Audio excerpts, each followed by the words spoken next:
So, Chris, there's only one thing we can do at this moment in time, and that's rub your bald head with some lube.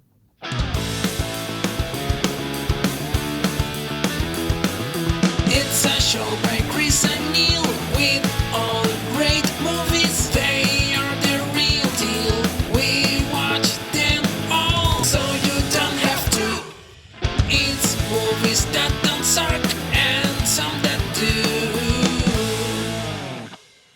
Ladies and gentlemen, boys and girls, listeners of all ages, it's a new episode of Movies Don't Suck and Some Do. My name's Neil. I'm Chris.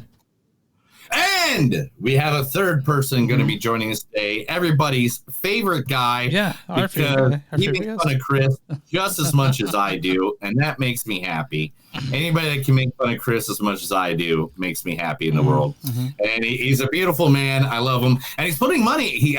We just had a conversation with him. He put money on a team I just saw play basketball. A couple teams, I think. Yeah. Well, Pacers, I used to have season tickets, and the 76ers, I was just at the Wells Fargo Centers 3 days in a row. The one, the beautiful, he's got such a big heart, they got to call him Mark. Here he is.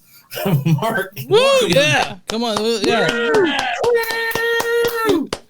How you doing, pal? Mark Radulich is your hookup. Holla if you hear me. So how much do you have on the 76ers? Because they're doing good this year. So, all right. Let me tell you what I'm doing here. Let me show you my mathematics. Okay.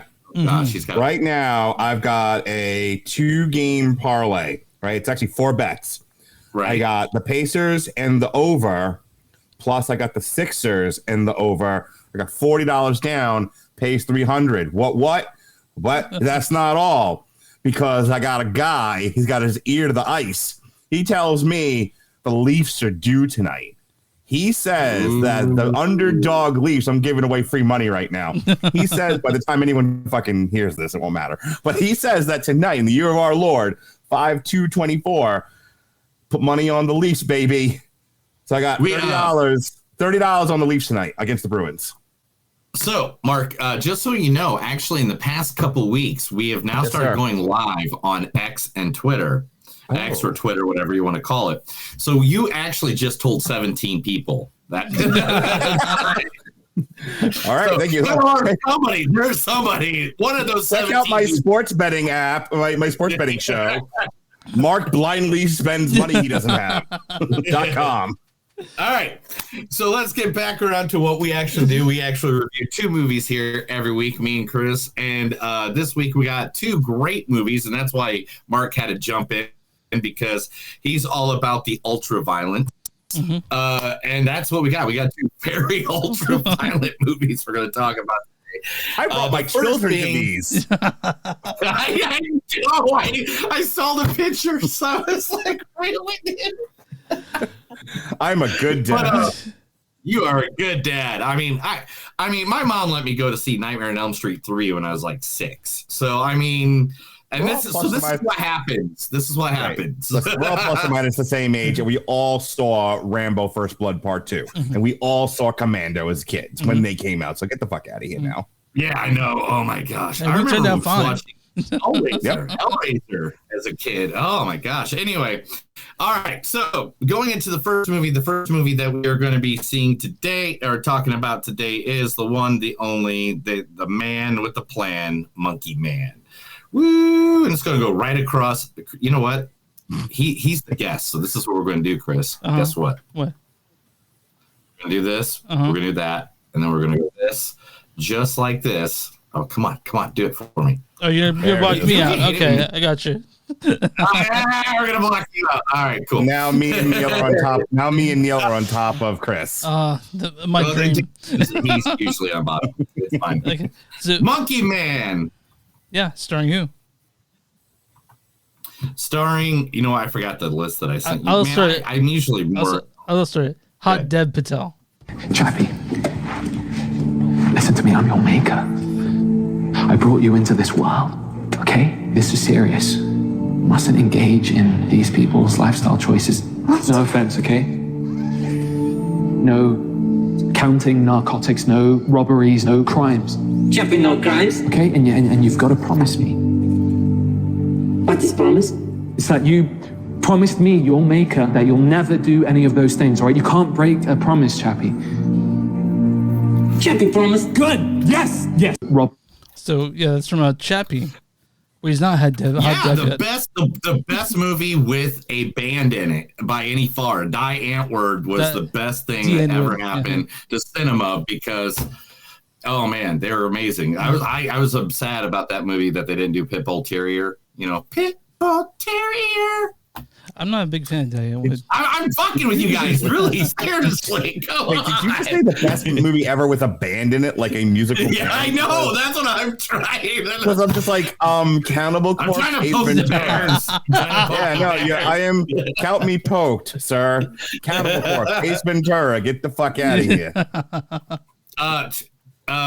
Hell no. I mean, the best live band performance in a we can't. This has to be. That's a whole segment. Anyway, Chris, really quick. Like I know there's a couple people watching. You can edit this out later. Did you get the H. John Benjamin? Yeah, I did. Okay, cool. Don't play it now. Don't play it now. Right, but all right. Now in 5, 4, 3, 2, 1. All right. All right. And then also in this movie is Pitto Bash. Now, small boys in India, they can dream to become like you. So, let's go. Let's go and let's make JV, Ray, Brenda, Tom, our families proud, huh? Are you with me?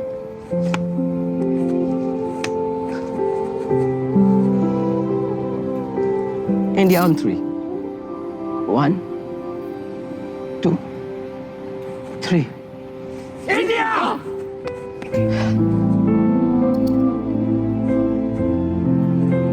Hey brothers, I'm seeing my dream in both of you. Your victory, my victory. Rocket, brother. So that's Disney telling us how to feel $1 Million Arm. I can't stand the music in it. Hey, I can't stand the music, but guess what? Out of all the actors in Monkey Man, he was like one of the only ones with an English-speaking part somewhere that I can grab one. Yeah. That and one guy that we're going to get very familiar with today, Shartle Copley. It almost hit your tattoo there. Has anyone seen Mr. Murdoch? The old Ranger tab. Mr. Murdoch? Would you think I was crazy if I told you I had one of these? Something to eyes, man. Mr. Murdoch? Not while I'm operating, nurse. Not now. Why are you off the ward? Is that gas? Is that you? I smell gas. What do you mean, ward? This man is a patient Is here. this you? Don't listen to her. She's crazy. Honestly, I'm a practicing doctor at Johns Hopkins University. You asking me to do a lightning bolt? That's no lightning bolt. No. Is that like what's wrong with this food? Is he crazy? It is you. You on fire, man. What's that? You crazy. Yeah, so that's from, what's that from again? That's from the greatest movie he's ever in, the A-Team. Oh, fuck, I haven't seen the A-Team. I like the fact that you guys accidentally did a Shartle Copley double feature. I know, it's crazy. I know. Because every night when I look up clips and it's usually pretty late. Like I started this, I think at like midnight to start doing all these clips. And I was like, oh shit. And last week we had Kells was in both movies that we did. There you go. So it's just like we're doing double features all May long. Oh no, I guess we're in May now. But that was April. Never mind. That was a bad joke. I'm just gonna move on. Fucking A. Anyway, ruin everything. That is Monkey Man.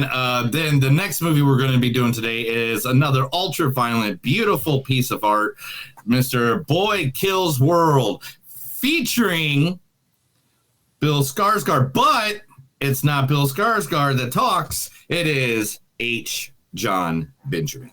Oh my God. Are you guys okay? But Bob, where'd you learn to do that? I don't know. It was like instinct. Were you speaking Russian? Was I? I don't even know any Russian. Look, the label in his coat has those idiot Russian letters. Why the hell are Russians trying to kill you? I don't know. He called me Archer. Maybe they think I'm somebody else. Somebody who gambles? When would I gamble, Linda? The 6 hours a night I get to sleep? Because the other 18 hours I'm slaving over this hot-ass grill. So the Archer Bob Burger's a crossover episode. Yeah, I love. Yeah, like as soon as I knew I was going to do H. John Benjamin, I was like, that's the clip. Yeah, like there's no other one. Also in this wonderful film, Boy Kills World, is going to be Jessica Ruth. Ryan, you dumbass! You sent me back! What? It's Monday the 18th! I don't believe this. I just got out. How could you do this to me? Who's this crazy white girl? Maybe it was a bad dream or something. You're right. It is a bad dream. It's a nightmare! This sucks! It sucks the biggest mega balls in the history of shitty ball suckery!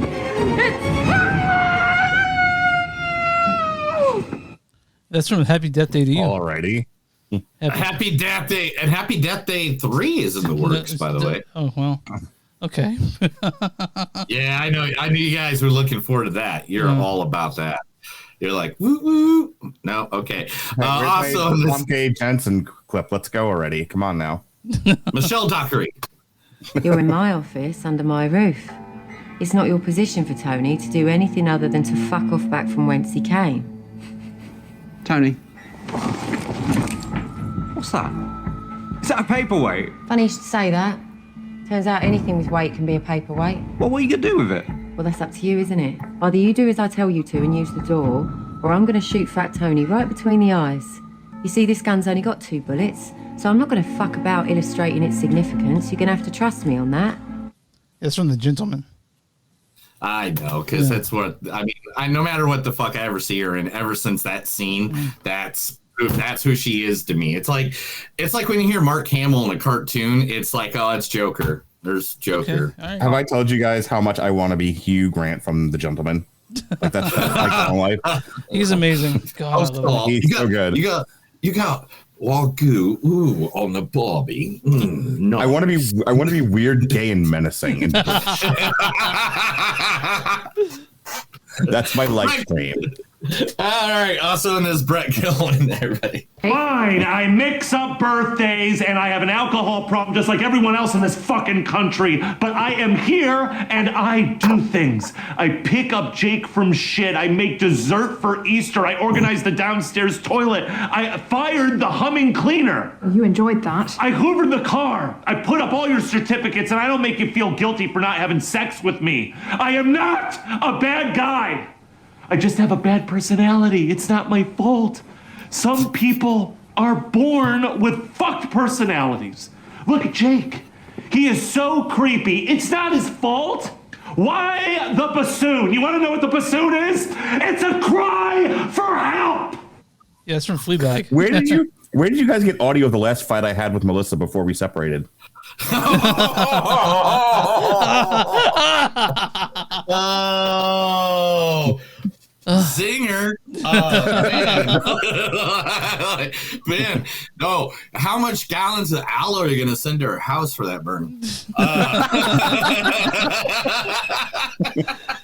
But anyway, also in this, the person we know, and I figured this clip was the one we had to use due to the fact that what movie's coming out in a couple months. So here is Famke Janssen. Actually, I'm telekinetic. I can move things with my mind.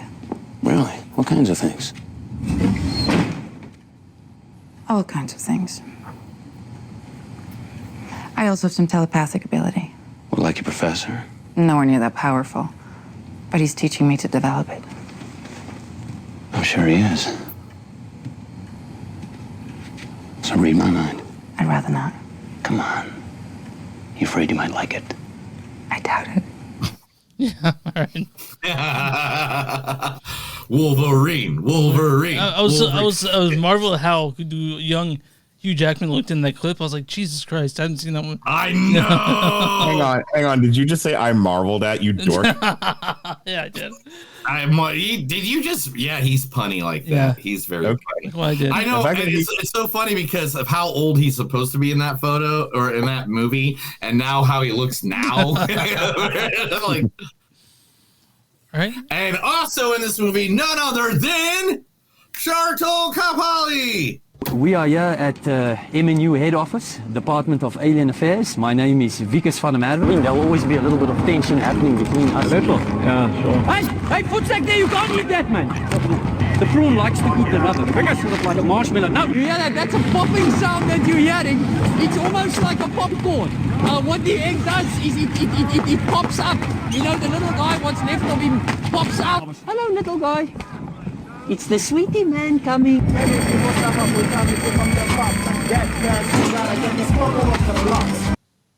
That is from District 9. District 9, his actual good movie that he actually did. If you were to list all his movies, I think that and Open Grave would be like the two best. What about Hardcore Henry?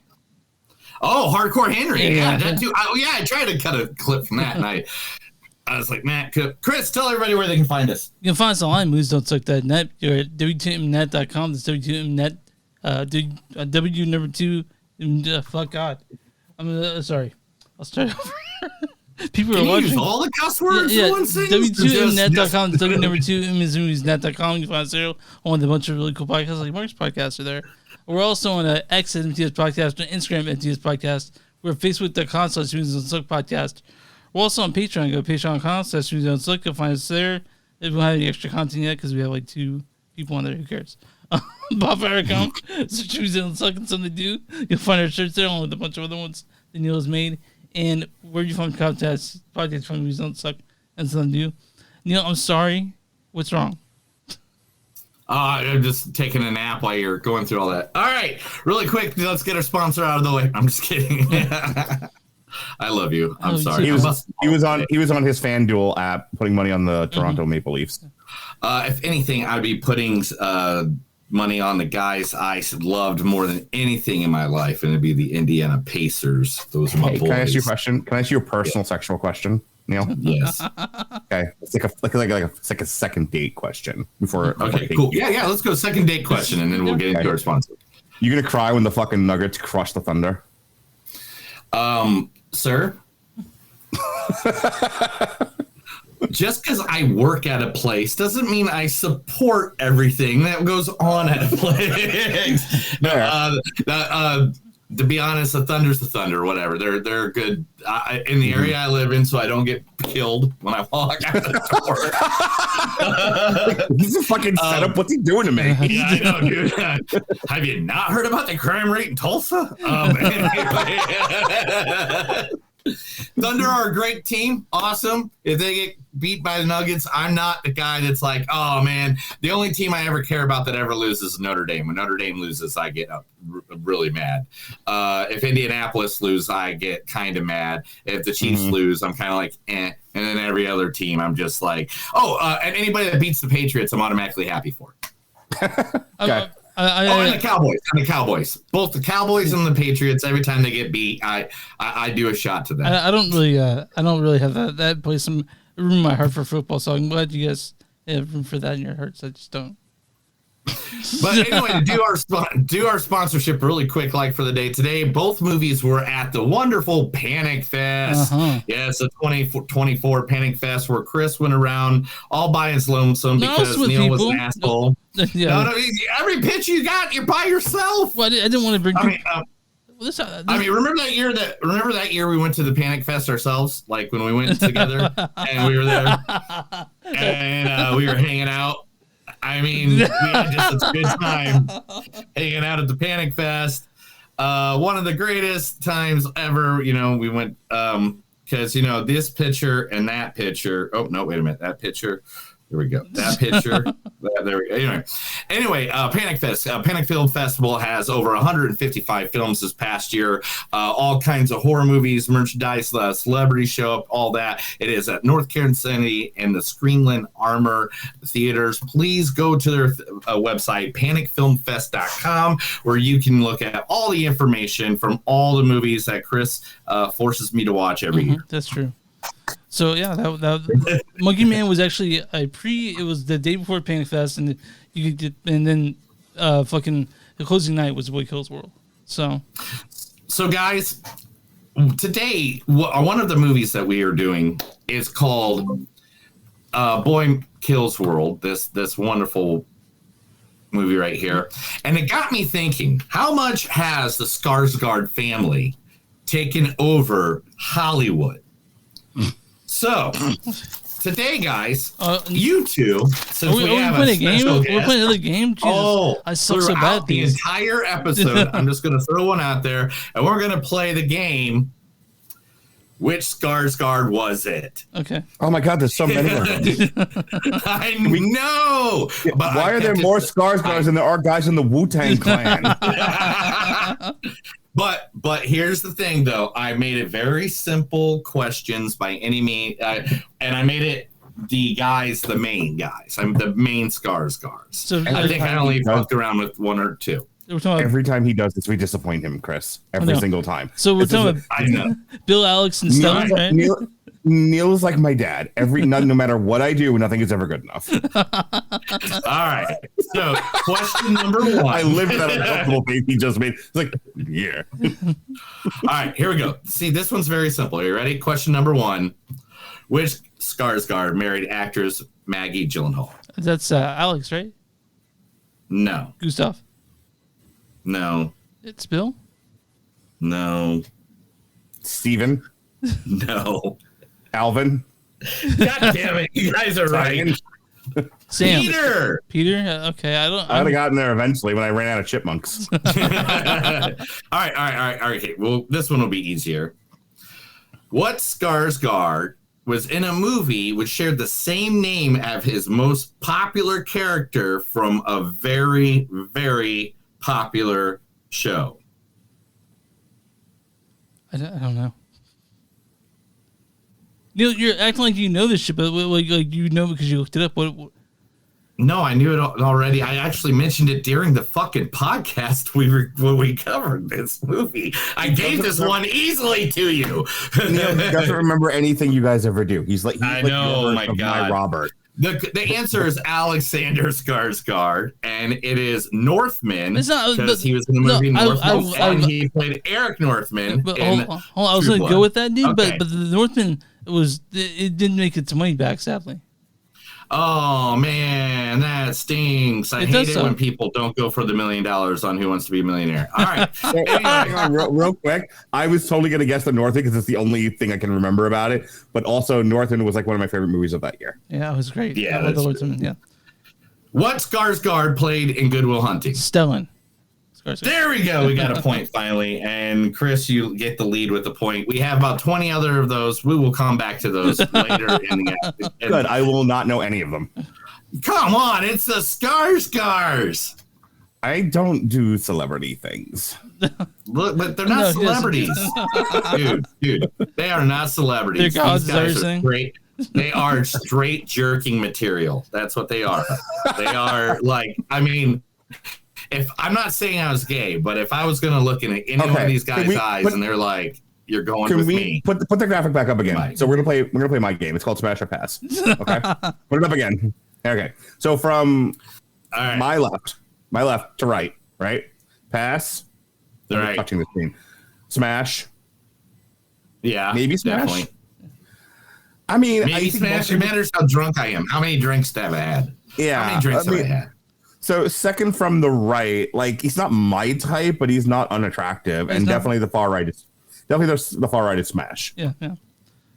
I'm honest. Yeah. I'm honest. Stellan's not looking good,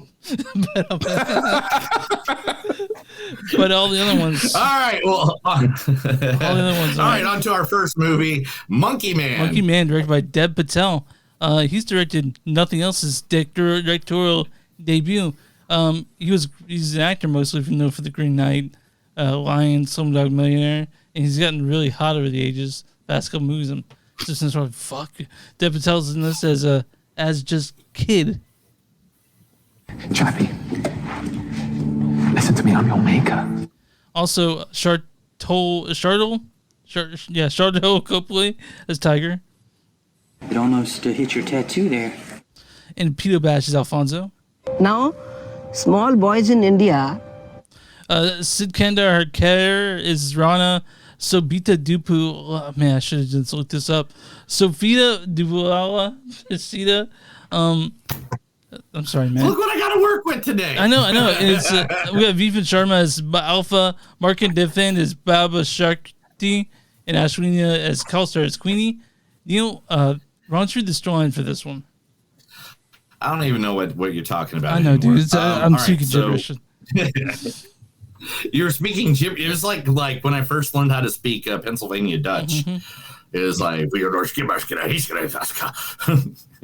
anyway.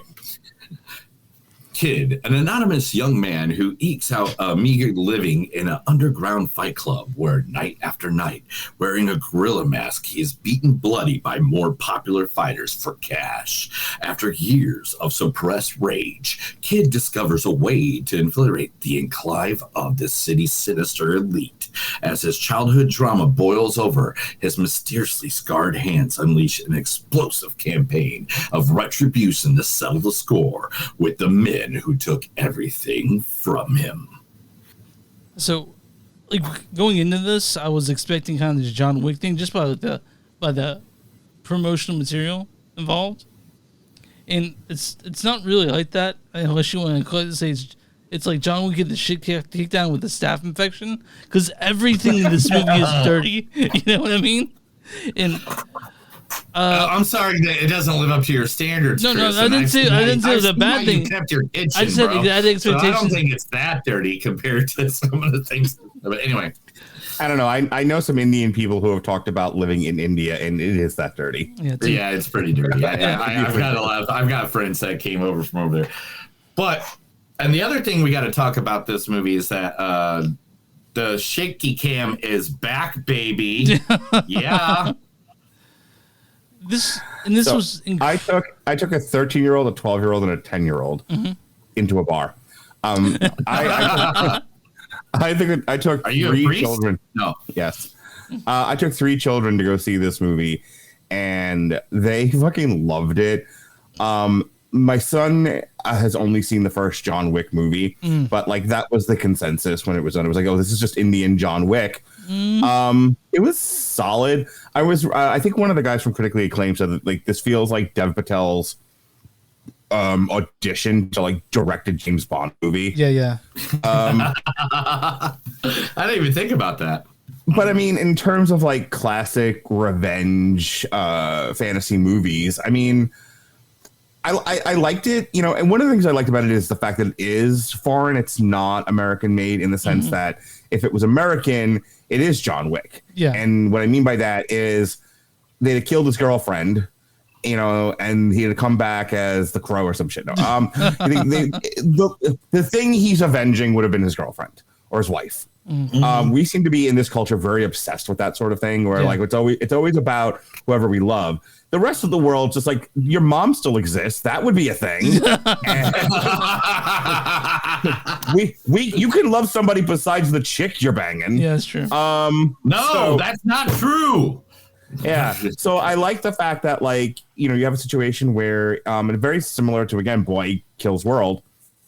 You have your protagonist is traumatized as a child and grows up to be an avenging angel set to take down the mob. It's funny you guys link these two together. They're very similar in plot structure. I know that's the reason I actually did link these together because one, I knew Boy Kills World came out, and I knew, hey, I missed Monkey Man because I don't know. Where was I at? WrestleMania. Where was I at that week? I don't know where I was at that week. I think this guy was there. I was hanging out with you. All right. But I was hanging out somewhere with 71,000 I do. people. Anyway, you went to Australia. I get it, dude. I totally get I was it. naked swimming. It's all right.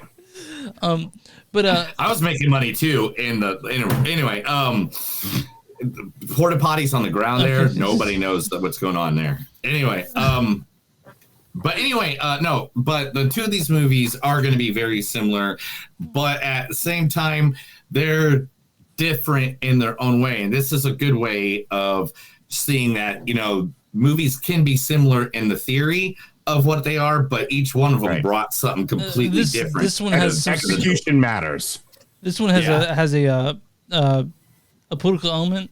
I'm not familiar with Indian politics, so maybe it wasn't as deep as it was if I were Indian or familiar with it. So, but I mean, you could say it's political, but it's incredibly violent. I just like that the guy's like gone for like 3 days, and all of a sudden he's like super Bruce Lee. Like, you know, like before that he was like, oh, like, you know, objection, Your Honor. Batman's back was broken in The Dark Knight Rises, and he was thrown into a pit where someone did some like mild back adjustment, and he was able to climb out of the pit and retake Gotham. After doing an arts and crafts project in fire on the side of a building. It's fine. Oh my God.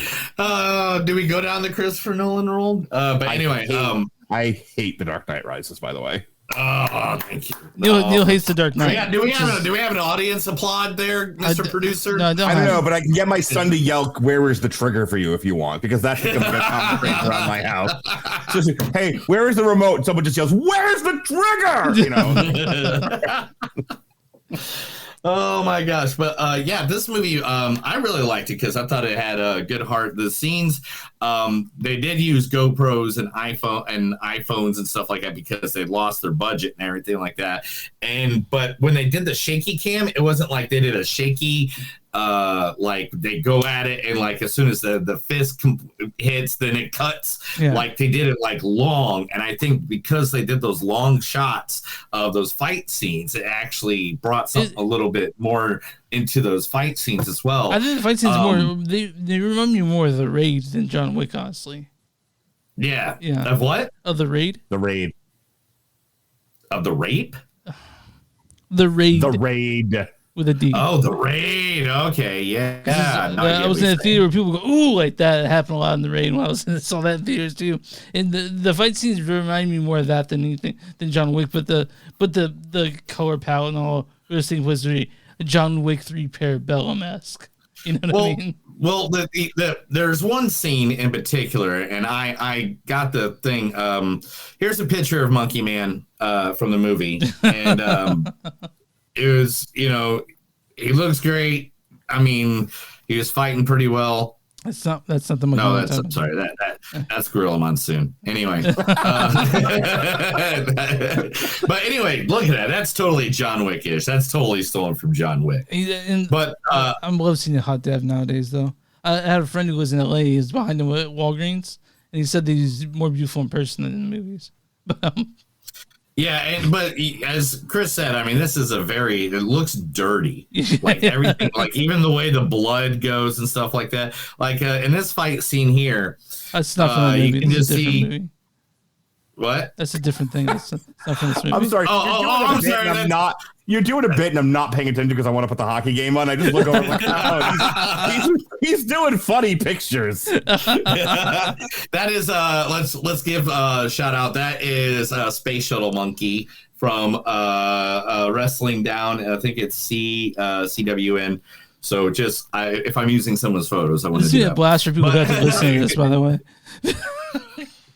But yeah, so anyway, like this movie was very dirty looking, and I kind of like it. And I think that was like what made it like individually out. Besides the visuals, I think, of Monkey Man and the story about the mother and the scars that he has and stuff like that. You know, like I love that we get to learn like how did he get those scars, because in many movies you don't get that. I mean, so can we talk about the critically acclaimed guys brought this up? I'm not going to take credit for this, but we are in the month of May, and next month is Pride Month. And did you know she was a dentist? Did you know that the village that repairs his back and sends him back to Gotham is a bunch of is a bunch of trans women? God, Christopher Nolan's universe is so bad. Yeah, I did notice that in the movie, but like. It was hard for me to piece that all together. I mean, I didn't realize it until William Bibiani pointed it out on Critically Acclaimed that like I noticed there's some trans people there, but I didn't notice. I was thinking a bunch of women too. So, but that's the thing. It was like I want to point it out because there's so much like lampshading of LGBTQI or non-white race characters in movies. And, you know, inclusion does matter, and I'm not going to get on a soapbox or anything like that. But the way inclusion in and of itself is not the thing. The way you do inclusion is what matters. Right. And I like the fact that they included this sect of the Indian population in this village, and you had to really be paying attention to know it was there. Also, yeah, they didn't characterize. They didn't make it a character. They didn't say pay attention. It's like this is just there. You know? Yeah. A rainbow-colored unicorn didn't come on screen to let you know trans people matter. Like it's just a part of the movie, you know. Well, no, I mean even like in Barbie, where there's trans people in that, but they didn't make it a point that hey, this is a trans, because they're part of the cast, and I like that people are now doing this in movies. Yeah. Yeah, I wanted to point that out. I thought it was handled well. To Neil's point, just kind of back that up. I'm not tremendously familiar with Bollywood films, but I'm becoming increasingly interested in Indian art aesthetic. Yeah. I'm a big heavy metal fan, but I'm starting to really dig certain elements of India of wide appeal to Indian music. That I'm being really racist. That kind of a thing. I like. I'm really sounding really progressive or really racist. You decide. All the goodwill is on now. Yeah, just he had me and he lost me. No, I like that all gets it's being integrated now into film. There's this heavy metal band that I'm really into that blends hardcore death metal and traditional Indian music. It's really, really good. What's it's like blood. What's the name of the band? I want to say Bloodied. Yeah, I'll get it for you in a second. Okay. But my point being, it was one of the best albums of I think 2022, I believe, or 2023, 2022. Anywho, so one of the things that makes it stand out because it's sort of low hanging fruit to be it's Indian John Wick. Okay, but what does that mean exactly? Other than it's in India. What does that mean? It's a badass film with a badass actor going to make us all want to watch it 104 times? Is that what that means, or does that mean it's just? Even looking at what he's wearing in that, because that's what I was marketed as in John Wick, because the aesthetic of it just looks John Wickian. But getting into it, it's much different than that. Not a whole lot of gun fu in this one. But I do have to point out this, and I was very disappointed with this film in one aspect. And the fact that they didn't use the song Shock the Monkey or Monkey I love Wrench. you, Neil, because I sound slightly racist, and there's you in. By the it's called Monkey Man. Where's Shock the Monkey or Monkey Wrench by the Foo Fighters? The band is called Bloodied, by the way, and it's Indian folk metal. I'll take it out. So, nice. Yeah, they're awesome. Yeah, I like the sort of the dirty aesthetic. I like sort of the look at the Indian underworld. I like the use of physicality in the movie. You're right. There wasn't a lot of necessarily gun fu, but there was a great deal of actual fighting. The fighting looked brutal. Yeah. The fight choreographer in this really should be nominated for an award. Yeah, it's amazing. I had a good time with it. We didn't review it on our show, but partially because we were dealing with WrestleMania that week and other stuff, so it just didn't make our schedules. Part of why I'm here tonight was to make up for it.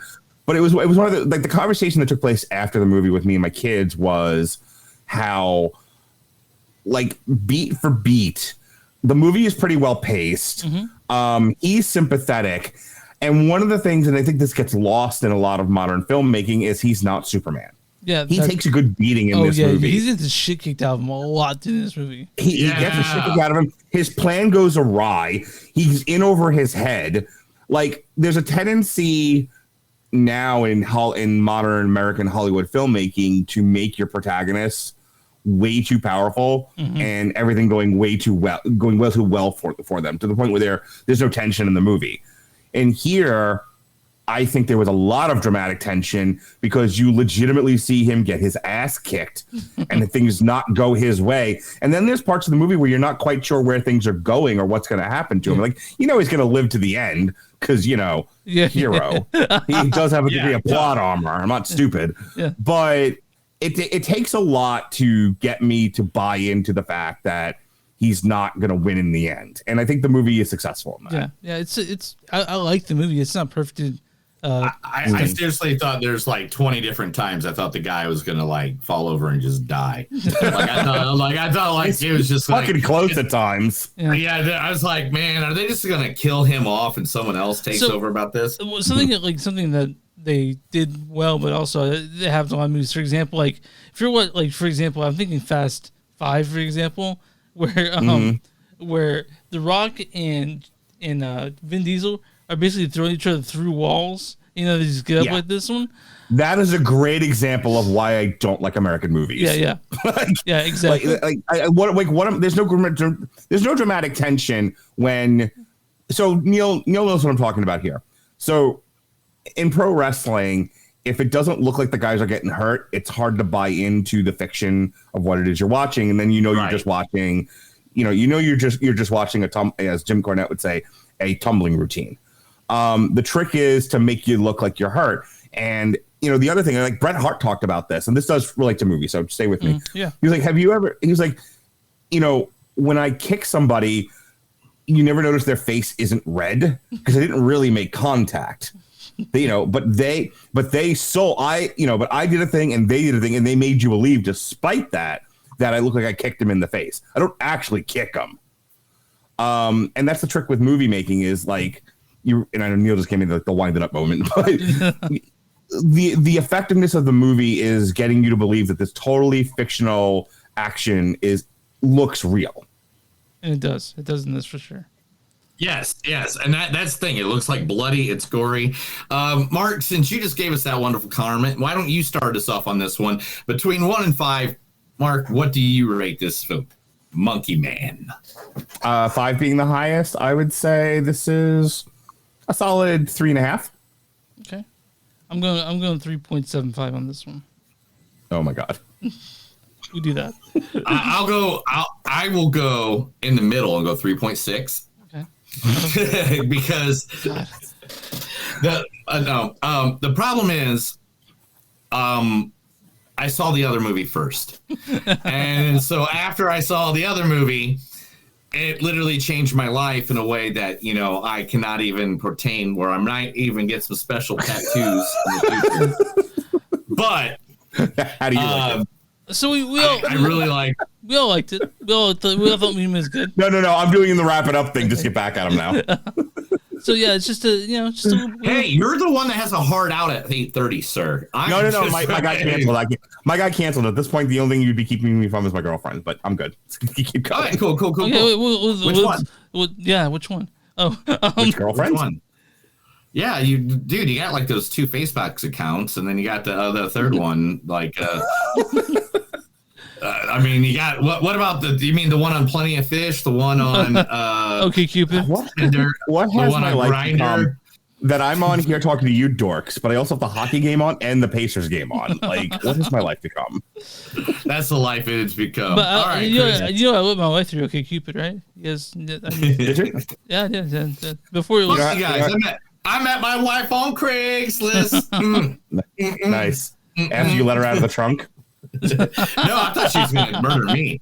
She's the one that showed up with like a cage full of rats in the middle of the night. I mean, ladies.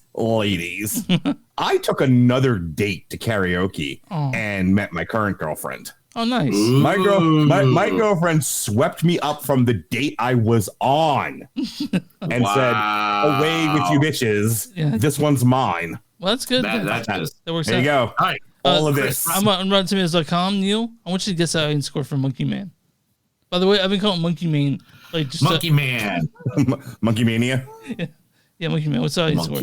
Monkey Mania this year at Las Vegas. Don't worry, it is the Monkey Man versus Dolphin Girl. They're gonna make it. He's gonna punch her from a tree. She's gonna punch it out of her orifice. It's gonna be crazy, man. That's not a number. What's the audience score for this one? The audience score is going to be for this movie. It's got to be at least in the 70s. So I'm going to say 78%. 84%. Sons of bitches. Audience consensus. Monkey Man's exciting action scenes hit even harder thanks to a really well written and emotional story. Okay. What is the critic score for Monkey Man? The critic score is going to be a total of $942. It is going to be 68% because critics are assholes. Surfer Fresh at 89%. Shut up! They went higher. Way to go, critics! You got something right for once. Replace Dev Patel with a white guy. It's a lot lower. Yeah. Well, Dev Patel is just so hot. But the critics' consensus is audacious effort from debuting director Dev Patel. Monkey Man dismisses action and social-political commentary with equal aplomb. But I'm gonna read a bad review and a good review. Bad review from Jorge Loser of Espinoff. Well, that's in Spanish. Well, okay, Jack K. Cooper of jackkcooper.com says, evokes the memories of John Wick, but not enough to score added entertainment value. 5 out of 10. Did Kevin Carr, a fat guy at the movies, review this? If so, please read his review. I want to see if this is too much movie for him. This is probably too much a movie for him. Let's probably. Look quick. That kind of movies is I read shit on here all the time, and then I go back and I judge his scores on other stuff. So, dude, we have been bullying Kevin Carr, a fat guy at the movies, for years now. We're pretty sure we drove him out of the movie review business. Yeah, I'm not. Let's see, Challengers, Amnesty, Stone Cold. Hey, speaking of Challengers, did you guys hear? There's not any toward sex and Challengers. Like, consider I don't know if you're going to talk about this in the news segment, and I don't want to hijack your podcast, but I was listening to go for it. The critically acclaimed guys talking about this. We add you to these episodes, so then we have difference in our episodes. So we're not okay. the same table. So whoever went to Challengers so that they would see a hot threesome with piece of ass Zendaya. Yeah, that's what I'm here for. It's not there. The totally misogynist comments. Yeah. No, some light kissing between her and the two boys, and then that's it. I was told this is like the horniest movie of the year. And I was like, I've heard it's the horniest movie of the year. Yeah. There's more horniness going on in my fucking house than there is in this movie. It's the horniest movie of the year because it leaves people horny because they're like, I guess. I'm not. I guess, and your buddy Kevin Carr did not review. But I'll read. All of his stuff. I'll read Richard Roper's review of this. You give it the 3.5. Sounds good. I know 3.5 out of 4. Let's go, Richard. What a dick. I'm sorry. I heard that joke, man. But Dev Patel comes out swinging in the monumentally entertaining and bare-knuckled revenge flick. Yeah. Did they say come out swinging in a movie called Monkey Man? I know, right? Of course. Of course. Hate them. Puns. All right, this is why the Red Chinese will win. All right. Well, I think we're ready for the news segment. You get that stuff pulled up, Neil, or just Pun.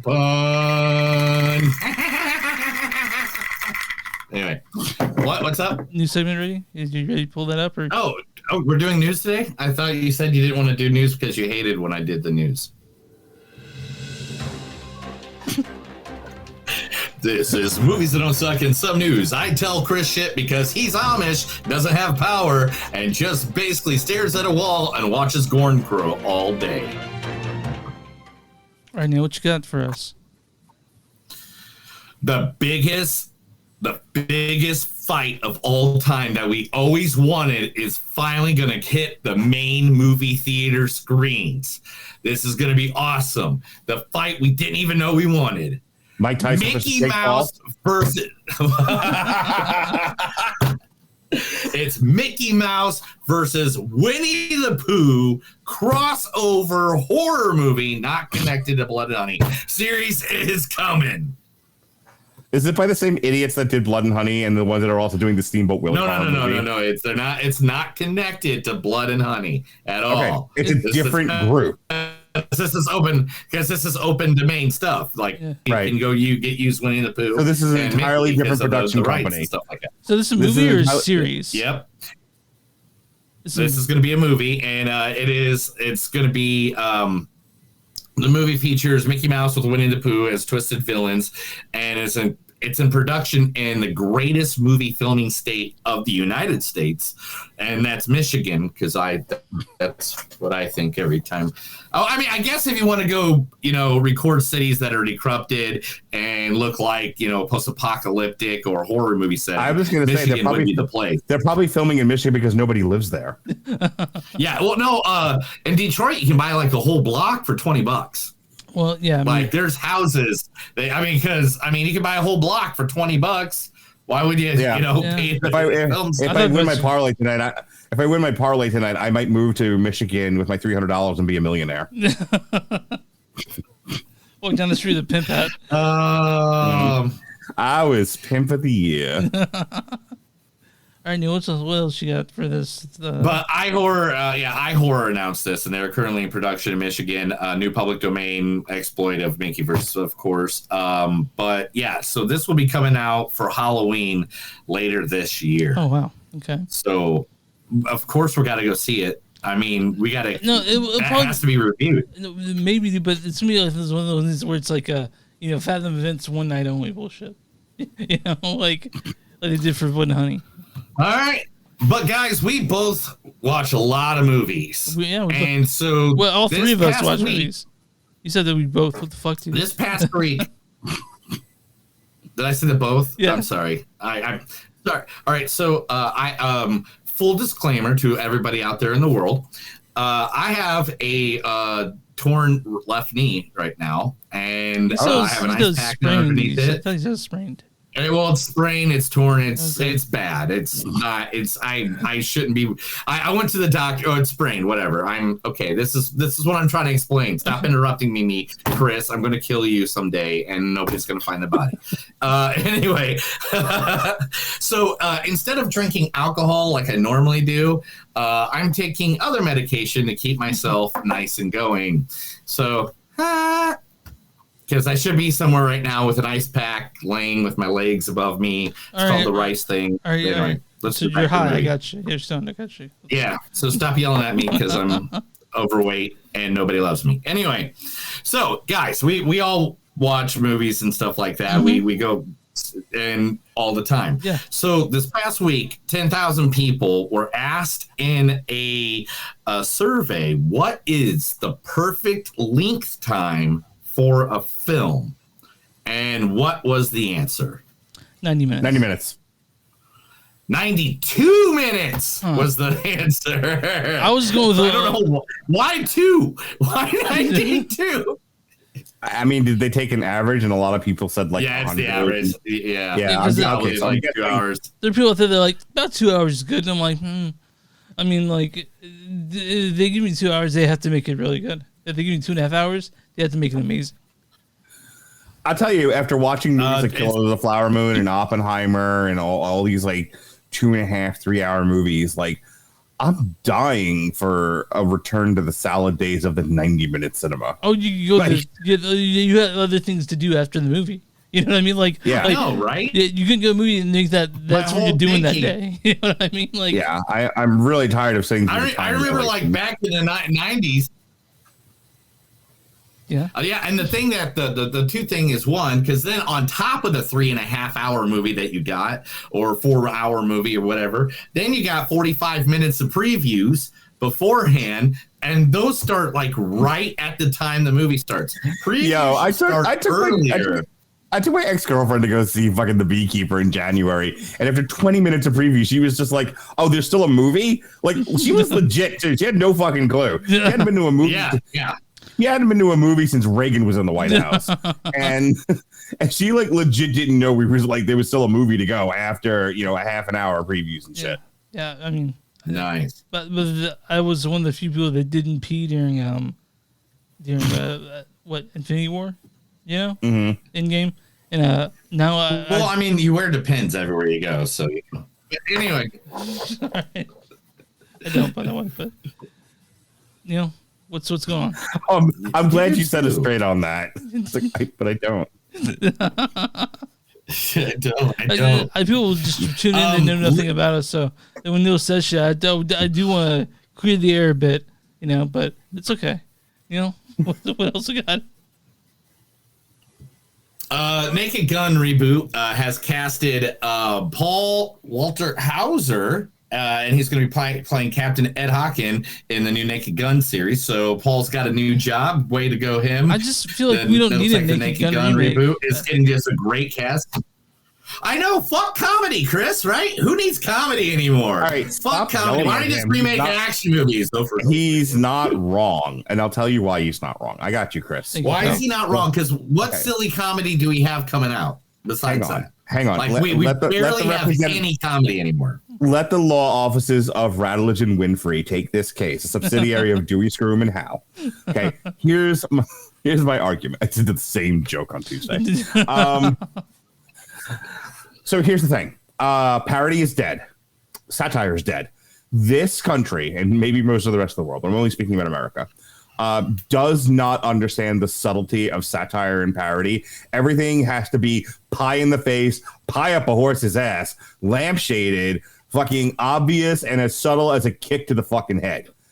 So when you make a movie like The Naked Gun, think about that horrid fucking parade of scary movies and action movie. Remember like that group of parody movies by that group of guys and have Marlon Wayans. Yeah, scary movie and all that stuff. I love parodies. Parody is my favorite thing in the comedy. But here's the problem. It's like you compare that to like the Salad Days of like the Mel Brooks parodies, or even like the Zucker Brothers stuff. Yeah, where that's you could true. You didn't assume your audience was mildly retarded, and modern parody does. Yeah. What made the Naked Gun movies effective as they was we were still in the last gasp of the age where you didn't assume your audience was a bunch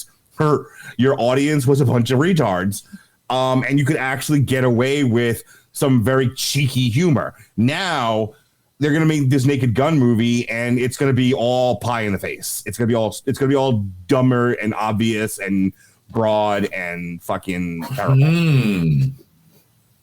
Yeah, obtuse. Yeah, was the word I was looking for. Makes sense. So, but I to be honest, now that you're actually comparing stuff like that, I totally agree with it. It might actually be bad. Now I changed my mind on it. All right, moving on. We win every case. My law firm. Hang on. If anyone's just like, I still don't buy it, do yourself a favor.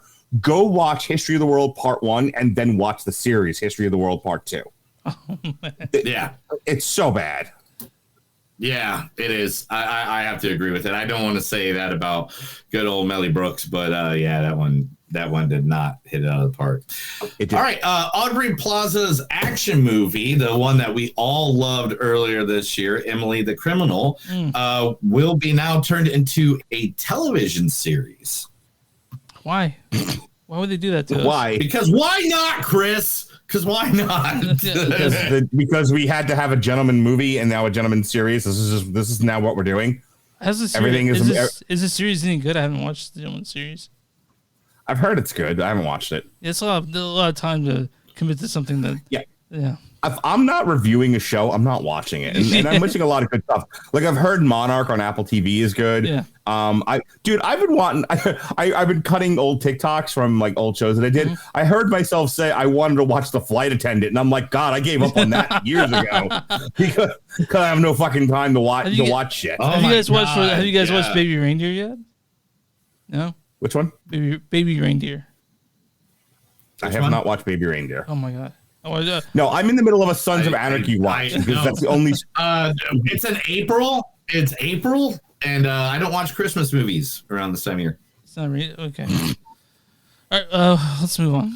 You said Baby Reindeer? Yeah, it's not Christian. It's not. No, it's a British thing on Netflix. Hey, you mentioned Tim Allen and Mariah Carey in it. You mentioned Christmas. Are you going to bring up the Red One story? I'll tell you how you do your job or anything, but. Come on, Neil. You can't make fun of it, but I do have it on my list. Whatever. Why don't you just get down and blow the rock while you're at it? All right. Oh yeah, because dude, I was not a total Cody crybaby the whole fucking weekend long, and then being on the floor. All those bitches talking shit about Roman Reigns. Oh, Roman Reigns is going to win again. All these guys around me. Yeah, I will name every single one of them who had tears in their eyes when Cody Rhodes held up that belt. This was the greatest day of his life. So yeah, I actually caught the last bit of main event of WrestleMania driving home from naked karaoke. All right. So first thing, yay! I gave it to her.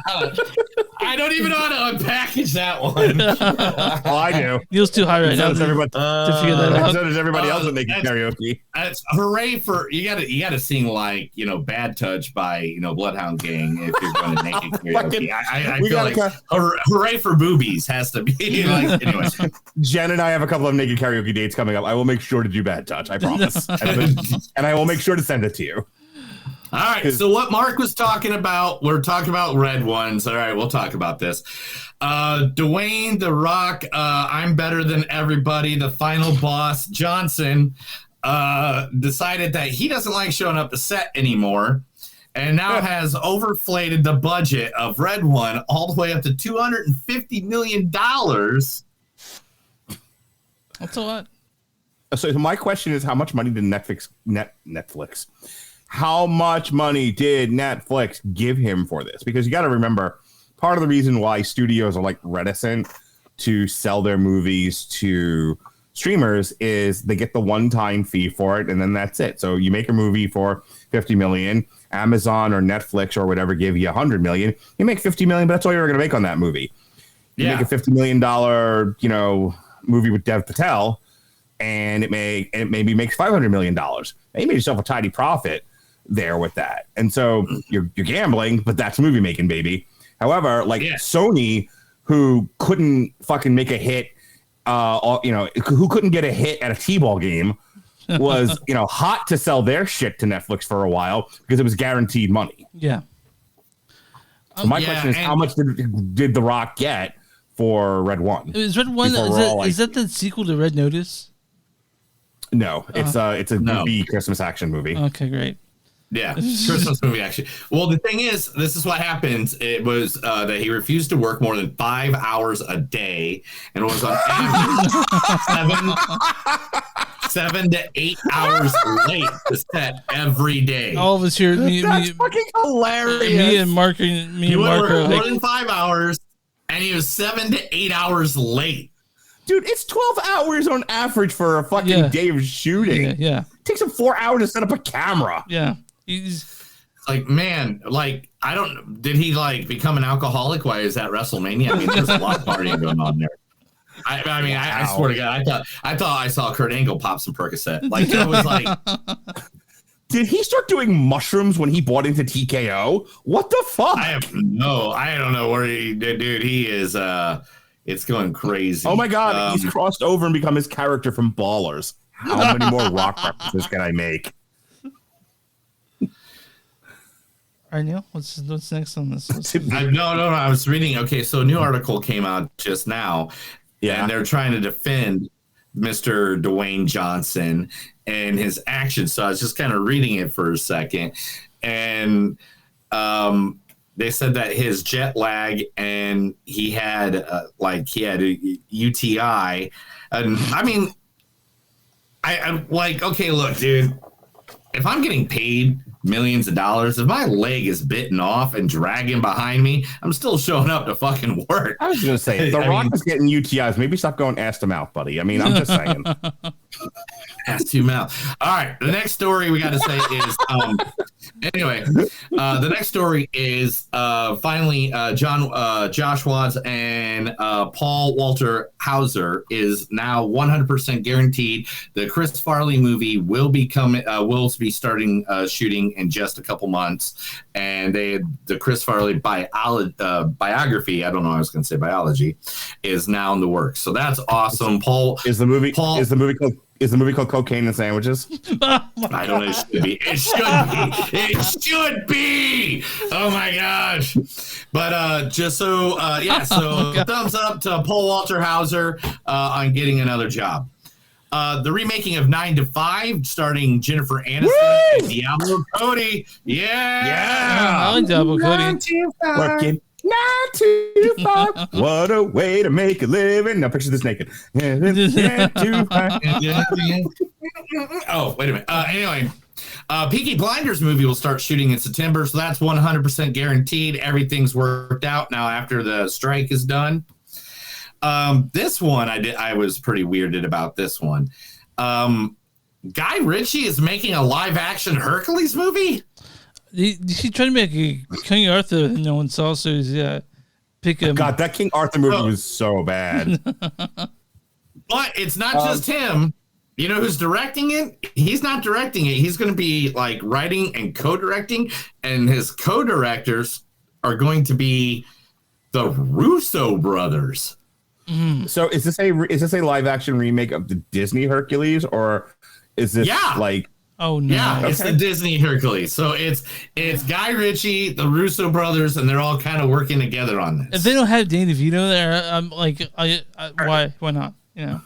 All right, so Tuesday, Robert and I on our show, Damn You Hollywood, which is generally Mondays on the W2M network, we review the Ministry of Ungentlemanly Warfare, and we were looking at Guy Ritchie's recent film history, and some of this was affected by COVID, the war in Ukraine. It was dark out, and there were wolves after him. But generally speaking, like he had some moderate success, and then he made Aladdin. And at a time that all the live action remakes just about were doing really, really well. He made $1 billion movie with Aladdin.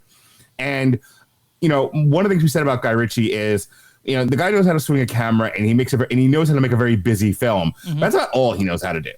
And so you either let him make his really busy movie, or don't get Guy Ritchie. Yeah. But Guy Ritchie with the Russo brothers seems kind of like, ham and peanut butter. That's a weird mix. Yeah, I'm pretty unconvinced that this will be. I mean, it's interesting that they're having 3 directors, that Neil's co-directing.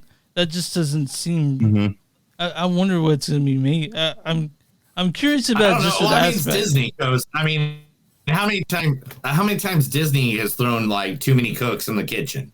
I mean, it's kind of a thing sometimes with them, where they're like, "Hey, here's just a bunch of people and see who's all going on and what's going out and why." Everybody know what acid using Tasmanian devil is making decisions at fucking Disney at this point.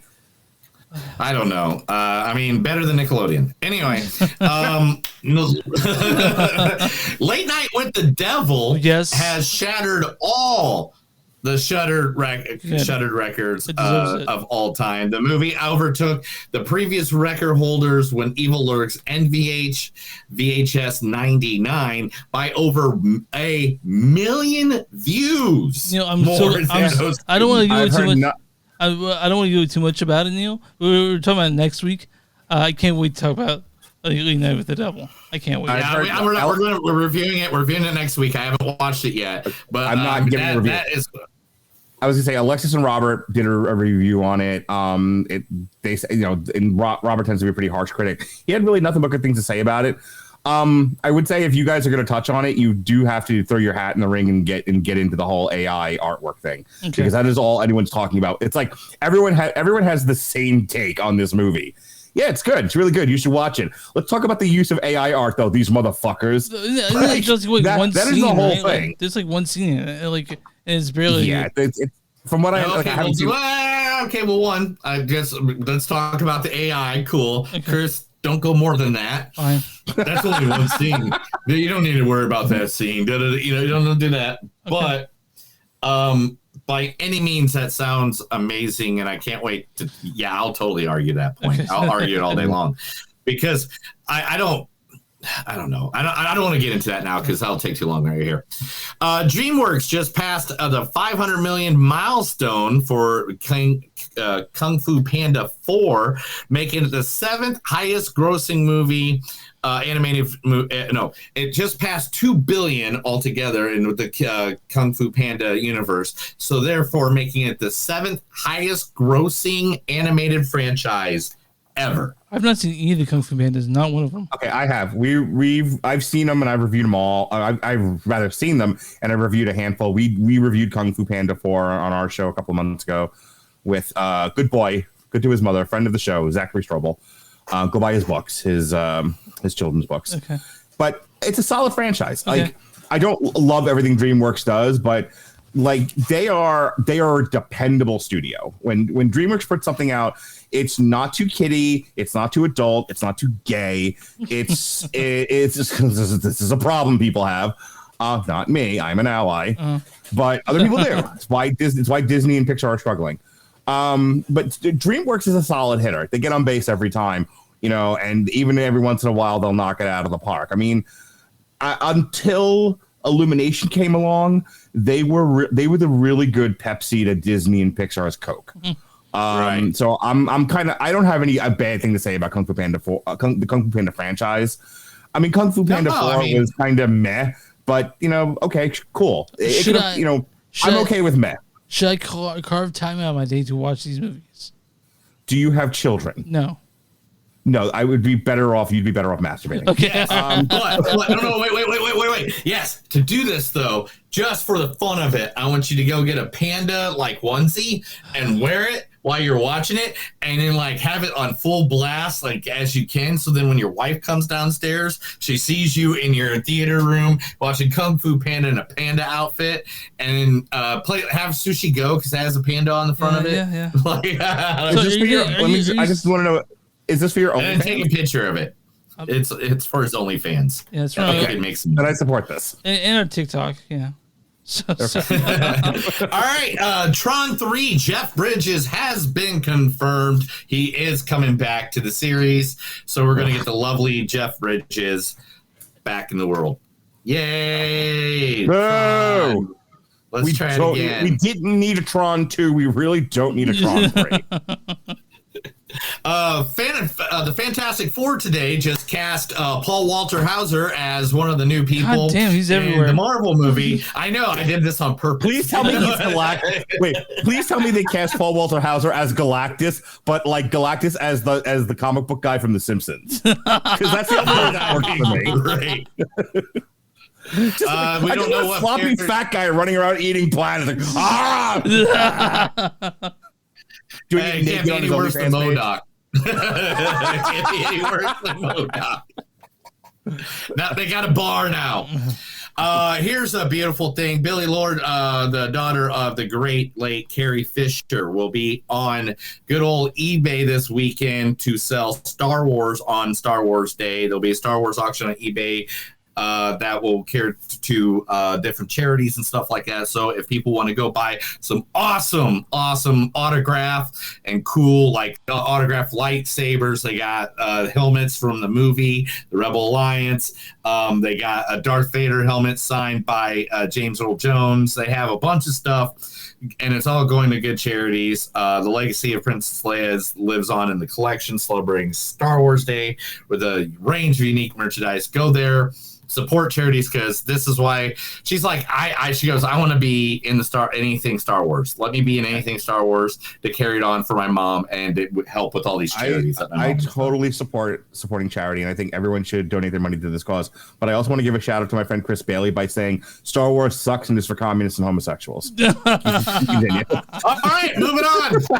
Last but not least, I totally hope you get told people, what the fuck, and all these viewers come in where's this guy at? My goal now is to antagonize Star Wars fans. Last but not least, the most important story of the last week. Here we go. The number one uno. The date is June 5th, 2026. Oh, yeah, I saw this earlier. What is it? It has been confirmed that on June 5th, 2026, me and Chris will be at the theater seeing He-Man and the Masters of the Universe. Woo! So here's the thing about it. I'm going to share my take that I gave my friends today in our group chat, our podcast group chat. And then I'll shut up, Chris. Mm-hmm. This got passed around like a hooker at a Coke party. Everyone has had their turn with this IP. And it finally landed at Amazon MGM. And my only thought about that was, first of all, the guy directing it also did Paranormal and Bumblebee and the Box Trolls. So on the one hand, he can clearly handle animation and special effects and that kind of a thing. He also has made some pretty solid pictures. So this is probably the biggest thing he's ever done. But hey, let's give him a chance. So I'm okay with the director. But also, MGM hasn't angered God the way Disney and some of these other studios have.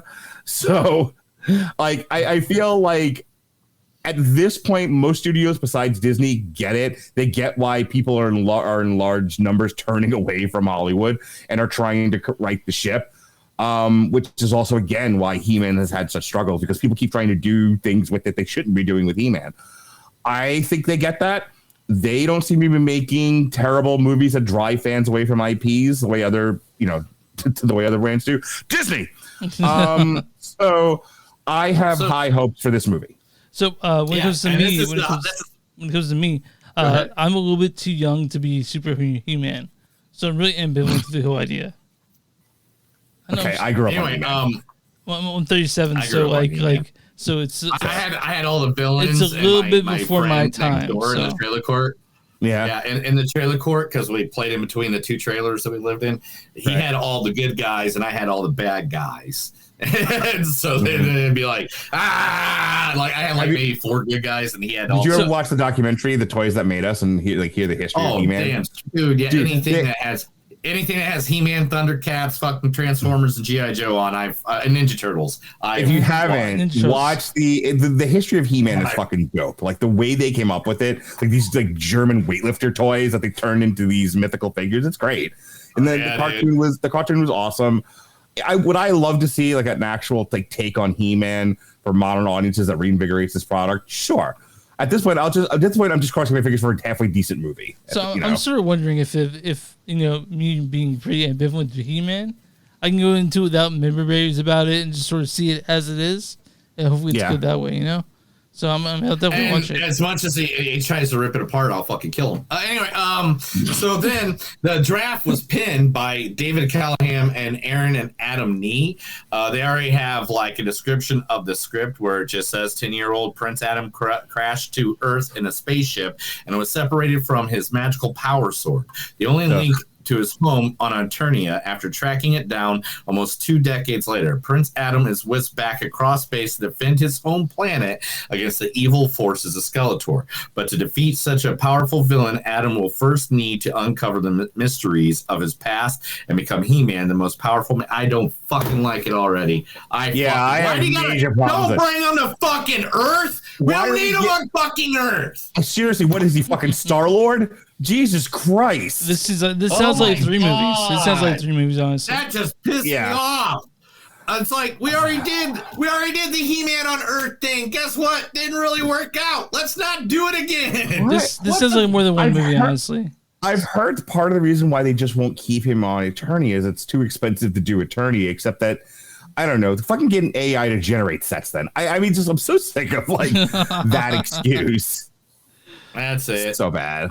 I'm just gonna kill him. I'm gonna give this a chance. Chris, I'm gonna give it a chance, but this is not looking good. No, it's not. That was the movies don't suck in some of the news. It was an article I read just now that broke my heart forever, and I might shoot myself after this episode. Come on, you don't unalive yourself after this.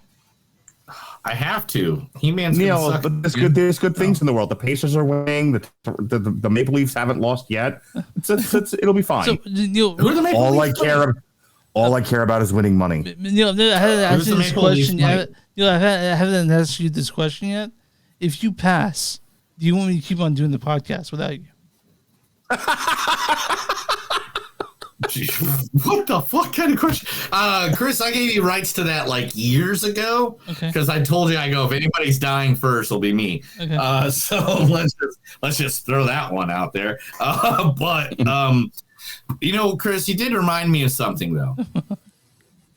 You know what you remind me of? What's that?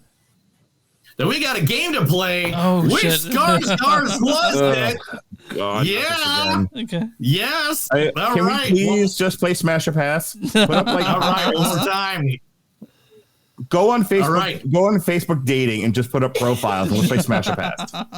In June of 2017, Alexander Skarsgård interviewed which other Skarsgård for Interview magazine? Bill Skarsgård.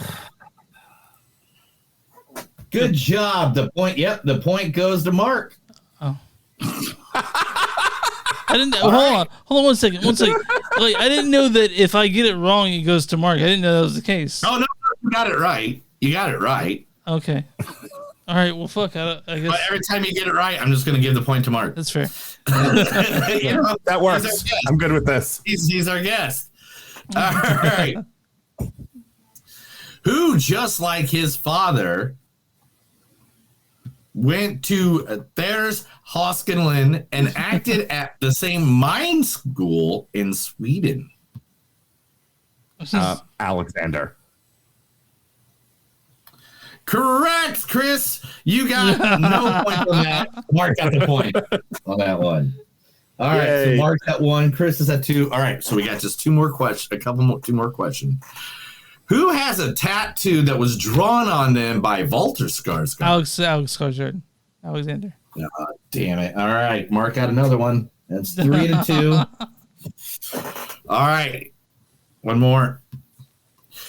Which Skarsgård raced Prince Harry to the South Pole? Alexander. Oh my gosh, Mark is in the lead. 4 to 3. All right, Chris. This is the tiebreaker. If you don't get it, then it all goes. Yeah, sure. Okay, are you ready? Okay, where'd it go? I know I had it. Where'd it? Man.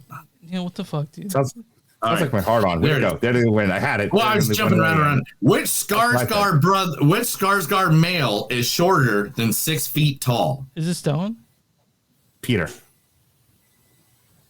The answer is none of them. None of them are under 6 feet tall. That's a trick question. The shortest is 6'3". The shortest one is 6'3".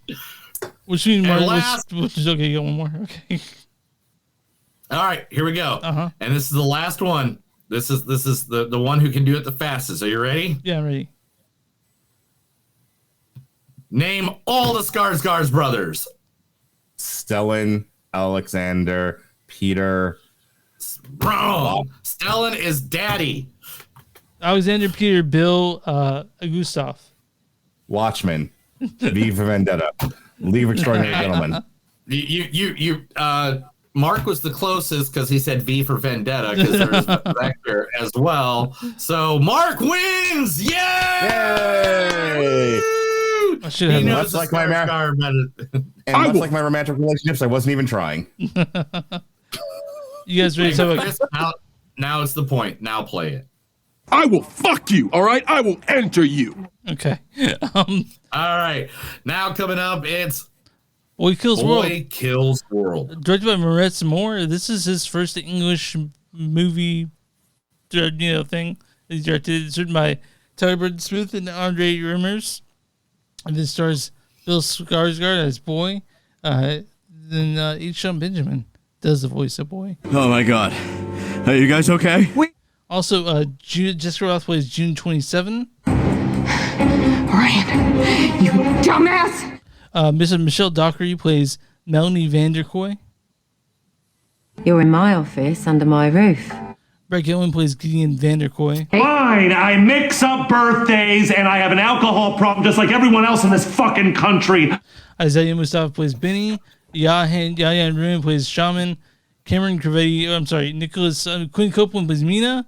And Charlotte Copley plays Glenn Vanderkoy. We are here at MNU head office. Neil, why don't you read the storyline for Boy Kills World? Jesus Christ. I know. I said that too when I saw it the first time. Okay. All right. So what am I doing? All right, cool.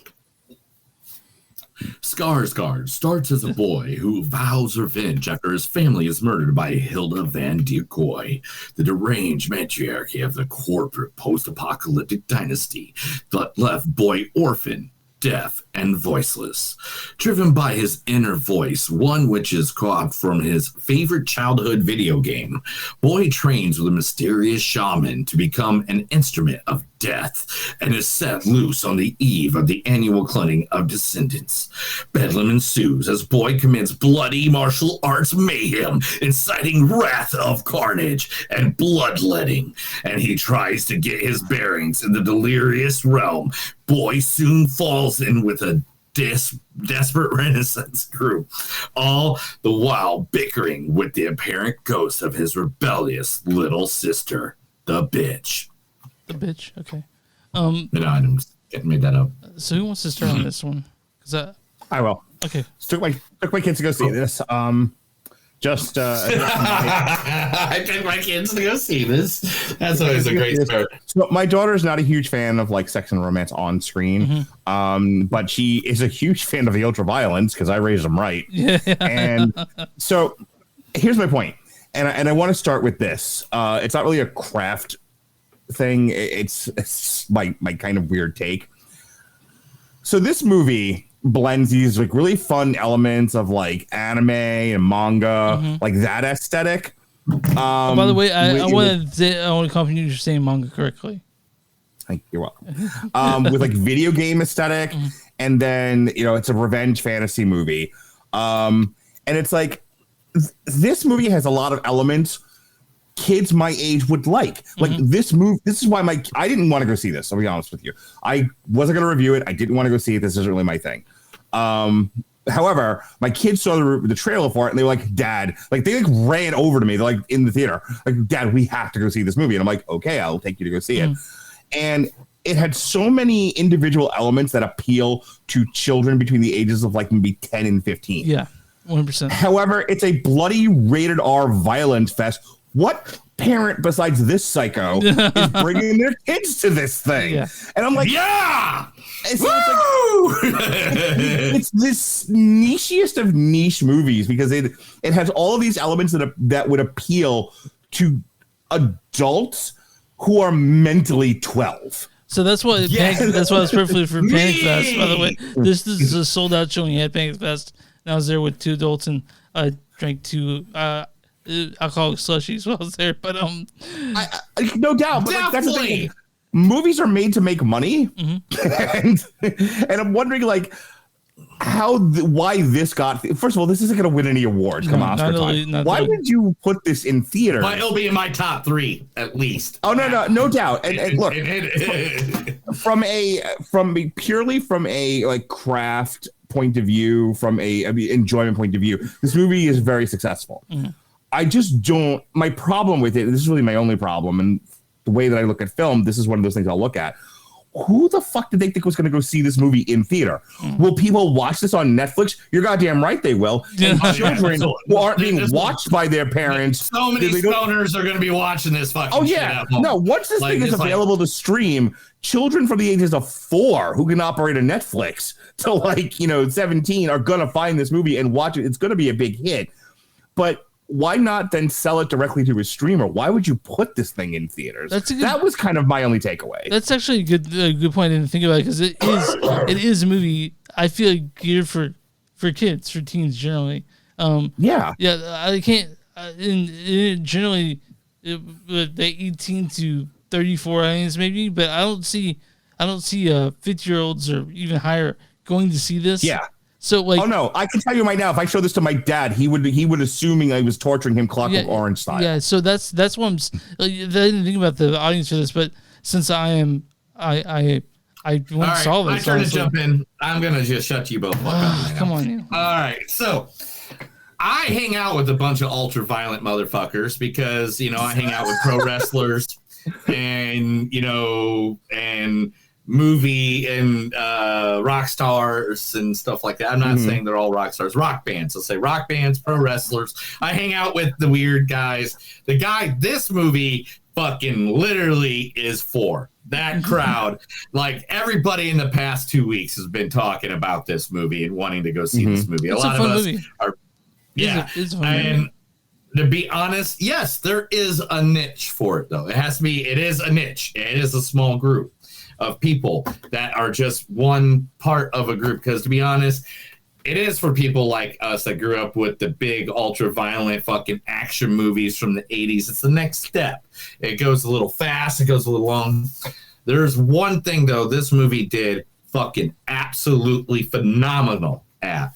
And that is the fact that it's very rare we get to hear the protagonist throughout the entire freaking movie. That is every thought we get to hear through the entire movie. And I absolutely love that. And the fact that I got to hear Archer / Bob Belcher telling me how things were getting violent and nasty, I I literally I sent a clip to my wife while I was in the movie theater. I sent her like a trailer, a little clip or whatever from YouTube. And she literally wrote back, I just snorted out loud in my office. And a couple of things. I like the movie. I had a good time with it. My kids had a good time with it. It was a wonderful day at the movies. There's a lot to like about this movie. I think there's a lot that it does well. But let's talk turkey, Neil. Let's talk the money, okay? First of all, this fucking thing's budget isn't even available. I just checked. I'm on the wiki page for it. It's got the box office of 2.1 million. More on that in a second. I'm looking at like the production and everything. Yeah, the budget's not even available, which means by the way, when I went and saw it live, when I went and saw it, the producers are talking about it, and someone has a budget, and he's like, "I'm not allowed to say." So right, this thing, I guarantee you, this thing fucking lost money. Yeah. It debuted. So let's do a little bit of the money segment from Damn You Hollywood, okay, right? Yeah. This is the NWO. I'm fucking taking over, yo. All right, here we go.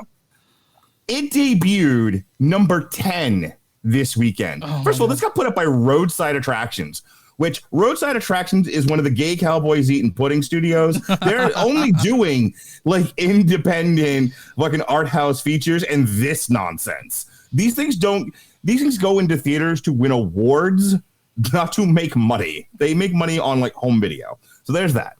This thing debuted number 10 behind fucking Dune Part 2, which is into the 700 millions and 9 weeks out from its debut. Behind Challengers, Unsung Heroes, Godzilla, Civil War, Abigail, The Ministry of Gentlemanly Warfare, Kung Fu Panda 4, Ghostbusters, and like I said, Dune. It debuted making $100,000 more than the Alien 2024 re-release. Yo, okay. Oh, wow. So my point is that like this thing didn't make any money. As good as it is, as much word of mouth there might be on it, this thing isn't making anyone any money. They're hoping to God they either get decent money from a streamer or they do like big time dollars PVOD. But you were saying they're not making dick. You were saying that you were saying that it would do great on a streamer. I think it will. Yeah. All right, guys. Let's talk about the underside of these movies and stuff like that, and why they make them. And it's not just to make that money back, but to also use stuff so they can claim tax brackets and different loss. All right, now you're talking my language. I like it. So some of these are always going to flop, and some of them, and studios sometimes make movies to kind of, not be making money out in the theater because they do want it for release and stuff like that. Yes, I agree with you that.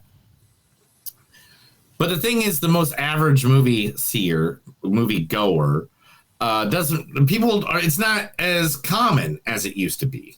The pandemic like literally killed the movie industry. In a lot of ways, yeah. I totally agree with that.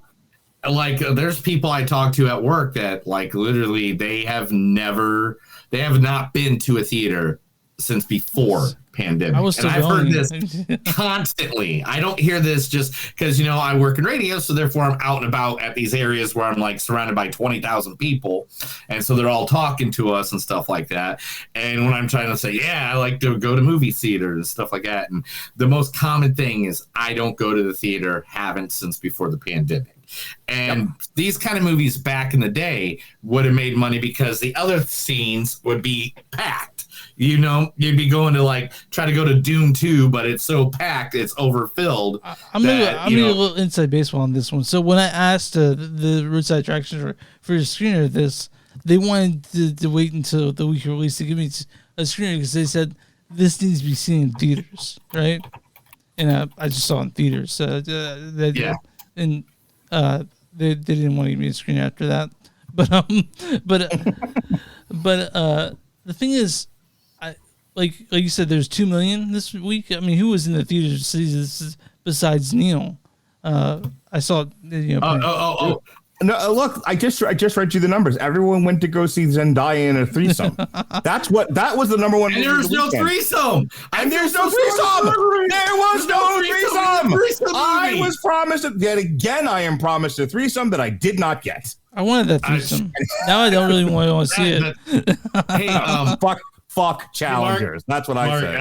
I'm just saying this because I don't know if you realize this, but every now and then we can see that there's someone right behind you. And please don't get murdered on my podcast. Or do, so we can just put this shit out and just fucking sleep, dude. She don't care. But they're afraid you're gonna murder me. That's all. What's some of the things we do like about this movie, though? Oh, you want to talk about the craft of a movie? Fuck that. It's very fun. It's a very fun movie. I'll say that. Like right away, it's very fun. It's very funny. I like it. Jump into it a lot, and just hearing that, like the narration, just having like basically mostly comedy in this one. I thought it was really fun. Mm-hmm. I really enjoyed the violence in it. Go ahead. I literally got to see a guy murdering people in the goriest. Some of the things that, like, remember that, like, when that thing went down that dude's arm? My God. That was rough. Oh, my God. There's parts in this movie that made me cringe, and for gore in this day and age to make me cringe, that's bravo when you can get a visceral reaction out of people who are as dead inside as we are. God damn, I know, right? No. I am not dead inside. I was bawling on the floor at WrestleMania 40. All right. I was Cody! Oh no, it wasn't just Cody. It was it was also the Damian Priest, because I literally told everybody all week long that it was going to happen, and I was just so happy for Mr. Damian. I'm pretty stone faced in most things, like especially horrible things. I'm just like, I feel nothing, but horrible things are nothing.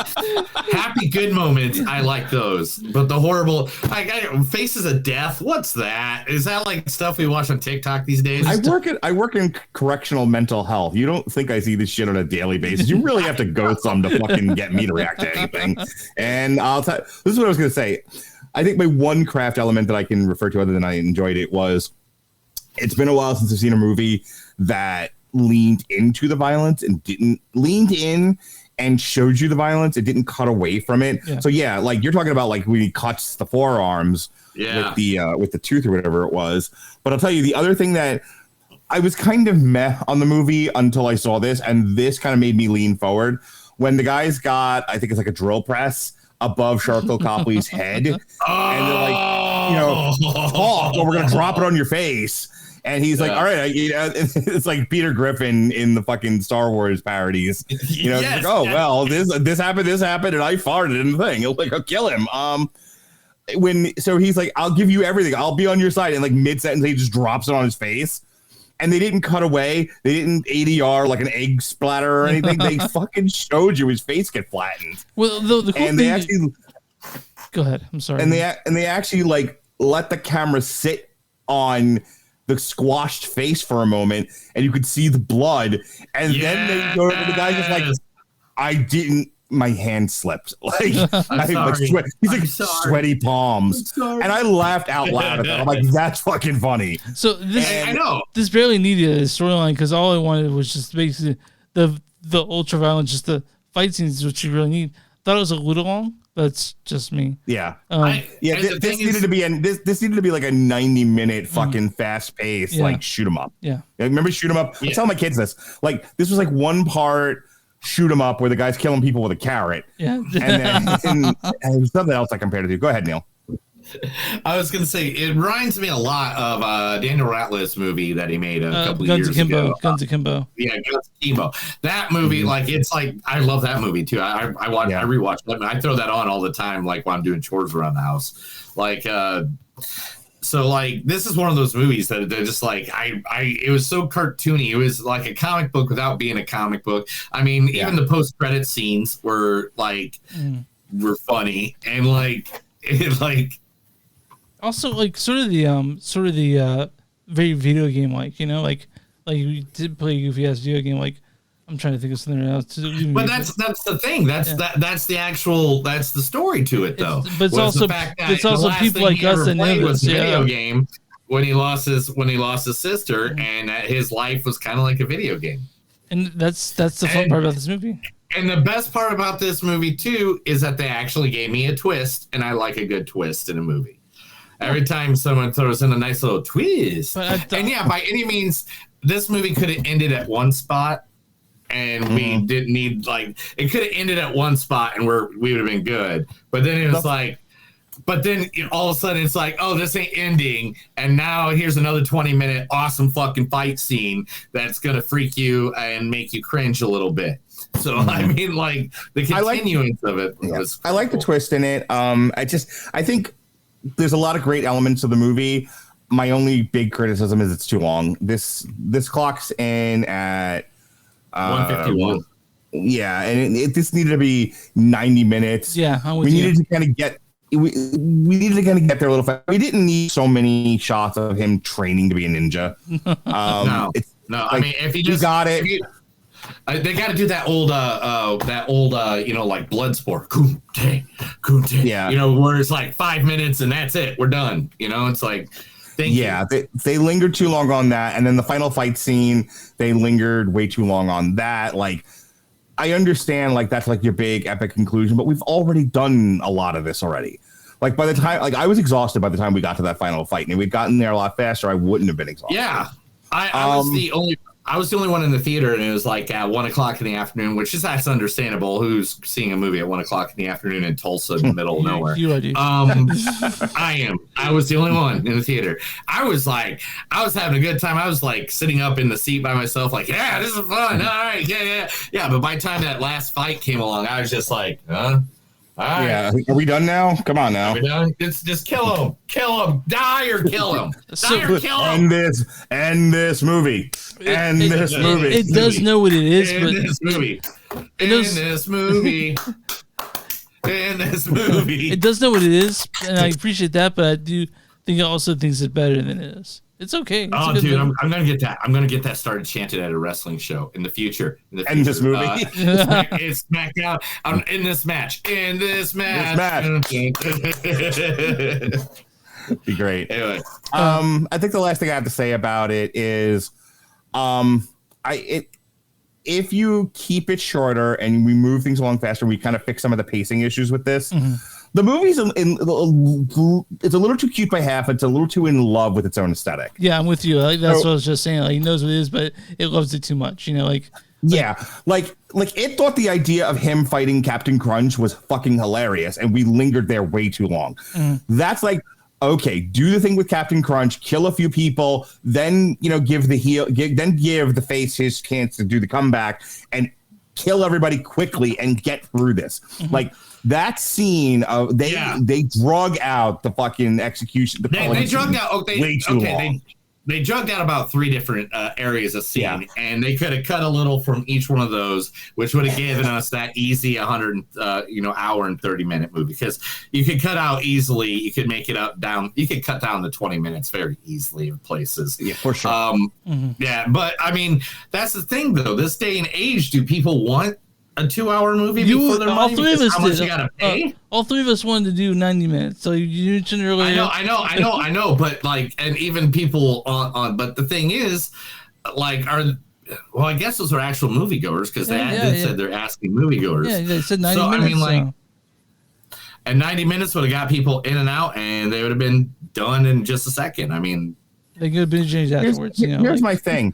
You have to earn your runtime. And I talked about this with the last James Bond movie.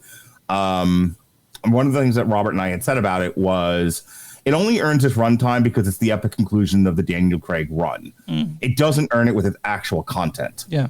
And a lot of movies, that's my problem with them, is they're not earning their runtime by what's in the movie. They're doing it to sort of justify their own existence, or because someone's a little too in love with the stuff they shot. It's like the Patton Oswalt bit where it's like a director and it's an innuendo for coming, but he's just like, I shot all this film. I shot all this film. Look at this fucking film that I shot. And then the woman pushes him out of the editing bay. It's like, all right, honey, I have to take all of this footage now and make a movie out of this somehow. The problem is back before the internet and streaming, you had collaborators. You had the master you served was theatrical exhibition, and the theaters did not want long movies. They wanted high turnover. They want to get 100 people in the theater, get them the fuck out, clean the cum and the popcorn up, and move another set of 100 people in there.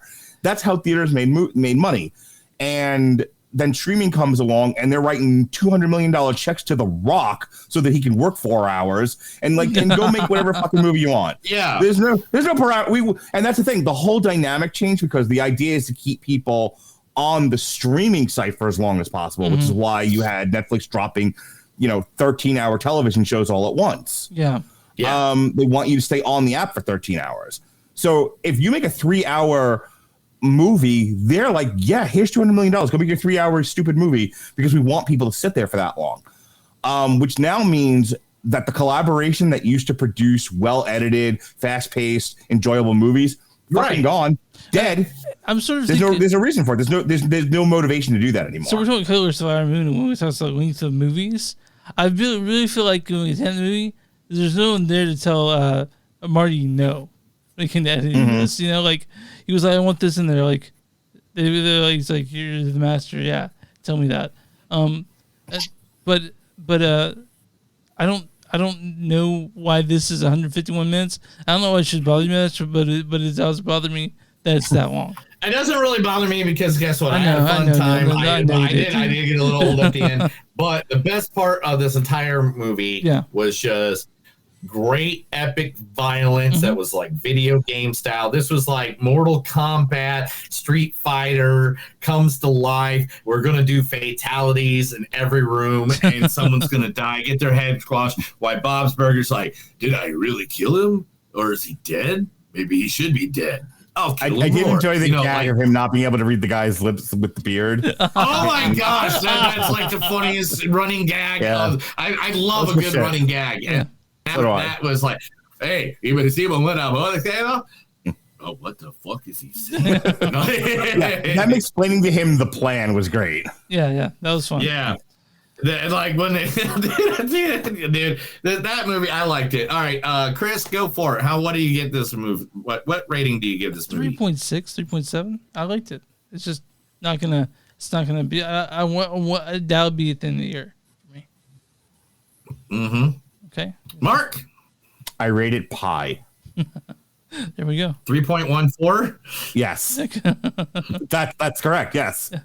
Good job, dude. All right, so like, do you want like 3, 4, 1, 4, 7, 2, 6, 9, 8, 4, 7, 1, 2, 2, 7, so many 3, choices 4. on Booking.com. There are so many. All right. I'm gonna give this. I think I liked it a little bit more than you guys, obviously. So I'm gonna give it. I think I'm gonna give this about a 3.8. Okay. I really like this because one of the things I always had in is rewatchability. And this is a movie I think I could just, like, if I went to someone's house and they had this on, I'd be like, fuck yeah, let me grab a beer. I'm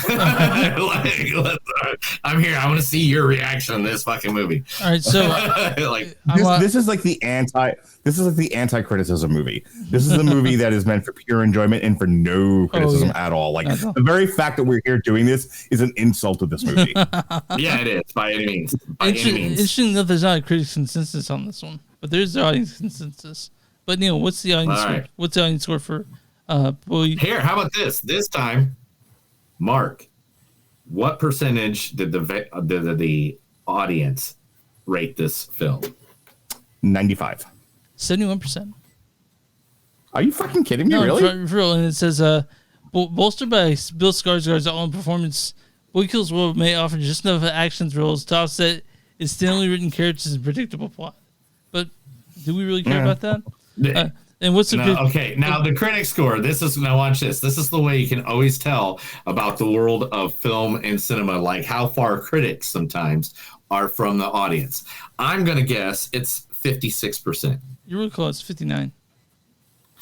See, because critics and audiences don't ever agree anymore. There's fucking nothing here for like people who examine film. Yeah. So I'm gonna read a good review and a bad review, or the other way around. I'll read a bad review and a good review. This is from Alan French of the Sunshine State Cineplex. He says, Boy Kills World never shuts its hands to live in these moments. Instead, throws everything it can at the screen, falling short of its lofty ambitions. 5 out of 10, whatever. And this is from Jeremy Aspinall of Radio Times. He says, More fashions his own riotous romp, full of stylish mayhem, slapstick gore, and gleeful gallows humor. This withered producer, Sam Raimi, plus some quirky martial arts brawls. Okay. But this Boy Kills World, and we liked it. It was good. We enjoyed our time. at Boy Kills World.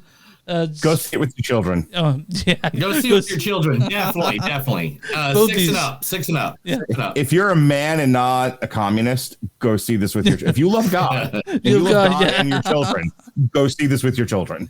They'll like it. Oh, and after that, there's a concert coming to town. I'm thinking about going. Michael Bolton's coming to town, and I was gonna go.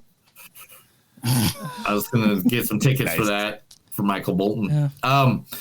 Yeah. This is a movie to get really stoned and be happy with and make funny noises at. This is definitely the movie you put on in the background if you're Netflix and chilling. Yeah, Netflix. The ultimate Netflix and chill. I by the way, I did have sex to the raid once. Just so you guys know. You weirdo. What? I know it was weird. What did he say? Sex what? During the raid. Listen, there's only one good thing to have. There's only one good thing to have in the background to have sex to, and that's combat sports. No, I mean, who hasn't fucked to an Orange Cassidy match? I mean, really? No, it's Purple Rain. You got to put on the Purple Rain because there's nothing better than abusive parents beating each other while they're Purple Rain. Purple Rain. It's like Beavis and Butthead this week. Did you guys see Beavis and Butthead? You want Ryan Gosling? Beavis and Butthead? Ryan Gosling showed up to the Fallout as Fall Guy, yeah. I saw the pictures. Yeah, like, oh, dude, I don't know. How do they make his makeup look like that? Like, that is awesome facial makeup. Oh, my gosh. I want that guy to do my Halloween costume. Give him a call. I mean, I don't know. But, we did it. I mean, I'm really fucking tired today, so. Okay, dude. All right, here, I'll finish it up. Hang on one sec. 17 shots on goal to 4. It's still 0-0. Hockey is weird. Just saying. All right, let's see. Hard work pays off. Dreams come true. Bad times end. But bad guys never do. I did it wrong. What are you doing, man? What are you doing? No, I know what he's doing. Start it off again. He's looking it up. Don't look it up. Hard. Don't cheat. You'll look it up. He's like, fuck you. I haven't looked it up. All right. It's hard work pays off. Dreams do come true. Good guys don't. Bad times don't last. But bad guys. Bad guys do. Bad times don't last, but bad guys. Because Razor Ramon was the bad guy. Oh, this is a wrestling thing. Okay. Yeah. Yeah.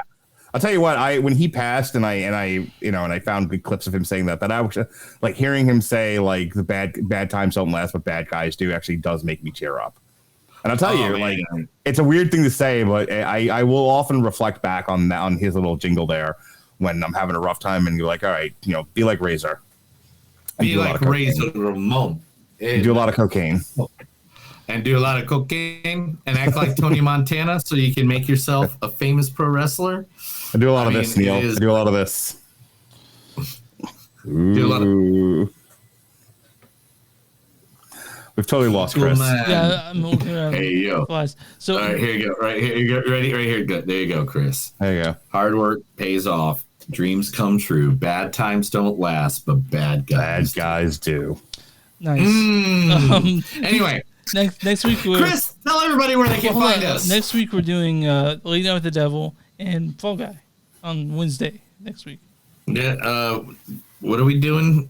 Fall Guy. Why do you want to fall on a guy, dude? That's so weird. But yeah, speaking of falling on guys, you guys should do challenges instead. You guys should do challenges because we're not, and you guys should do the shit that I don't want to do. I don't want to go see challengers and then complain there's not enough sex like the Golden Girls. Chris does that often. He complains about movies like, why is there no sex in this movie? I'll say this. Toy Story 4. What I used to say, one of the things I used to say back on the early days podcast, like, could use more titties. I say that a lot, but yeah, he does say that a lot. I'm like, because Chris is a real man, and I respect him. I respect you. Yeah, the thing is, really missing is titties. I respect you, Booker man. You'll get that reference. Chris, tell them where they can find us. Well, first I want Mark to say, when you give the deets to people.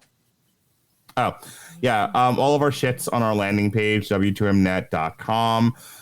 We are on YouTube, W2M Network, Twitch, W2M Network. And this is really all that matters, I am at Mark Radulich on TikTok. I haven't put up too much stuff in the last day or so. I need to get back on track with that. Our last review on Damn You Hollywood was the Ministry of Ungentlemanly Warfare. We were supposed to do 2 other shows this week, but I work with dipshits. So we are reviewing The Fall Guy on Damn You Hollywood, and I should look on the calendar. The Fall Guy on Damn You Hollywood, and that is Monday. And then on Tuesday is a triple feature. Oh, get this lineup. So this has been like a year in the making, because we did a Long Road to Ruin on the Lake Placid series and a Long Road to Ruin on the Anaconda. So we needed Right. So now we need to do Lake Placid versus Anaconda. But to fill out our versus theme, we are also looking at Freddy versus Jason. And get this, guys, it's a line up for this one: Sharktopus versus Whale Wolf. Oh. So that'll be myself and the Protocol son, Jason Teasley, assuming he doesn't cancel on me, making it 3 in a row, on Tuesday, May 7th. And then Alexis Haina will be hosting David Wright, who actually has a degree in Asian studies, and Robert Winfrey, who has a degree in pissing people off. Yeah, for real. And they will be reviewing Shogun on FX. I'm done talking now. Okay. Okay, so on May 7th, you're going to be doing Freddy versus Jason. Yeah. Along with Lake Placid versus Anaconda and Sharktopus versus Werewolf. I will jump into that if you want. All right, I will add you. Are you guys tell me? We'll talk later. You can find us on movies.suck.net. We're also w2net.com. It's Dave number 2. It's moviesnet.com. Mark already talked about that, but it's there. We're also on Facebook, facebook.com/podcast. We're on Twitter, X MTS Podcast. Instagram, MTS Podcast. We're on YouTube at Movies Don't Suck Podcast. We're on Patreon, patreon.com/moviesdon'tsuck. You guys want to give us $1 or $2, get a value mail at the end of the month, probably. Also, I like eating food. Yeah, sure. Also go to Bonfire Comments, Movies Don't Suck and Something New. Find shirts with our faces, our names on it, and stuff Neil's made. And where you find contact on Movies Don't Suck and Something New, do us a favor, go ahead and subscribe, because you don't have to wait for it. Just comes to you automatically. All right, Neil. What do we do for small businesses? If you got a small business, give us your information. Send it right over to us. Email it, fax it, pigeon, whatever way you can get it to us. Pigeon, yeah. And Chris uses pigeons or chickens. He has trained chickens that he uses. It's weird. They're back in. But anyway, give us your information. We'll advertise you right here to our thousands of listeners, our millions of followers, right here. Our Movies Don't Suck and Some Do, because we are all, yes, that's right, superheroes in training. All right. Yeah. Let's try it out. Let's get out of here. That's another episode of Movies Don't Suck and Some Do. My name's Neil. I'm Chris. And remember, guys, no matter how hard you Mark. try. Come on. That's Mark.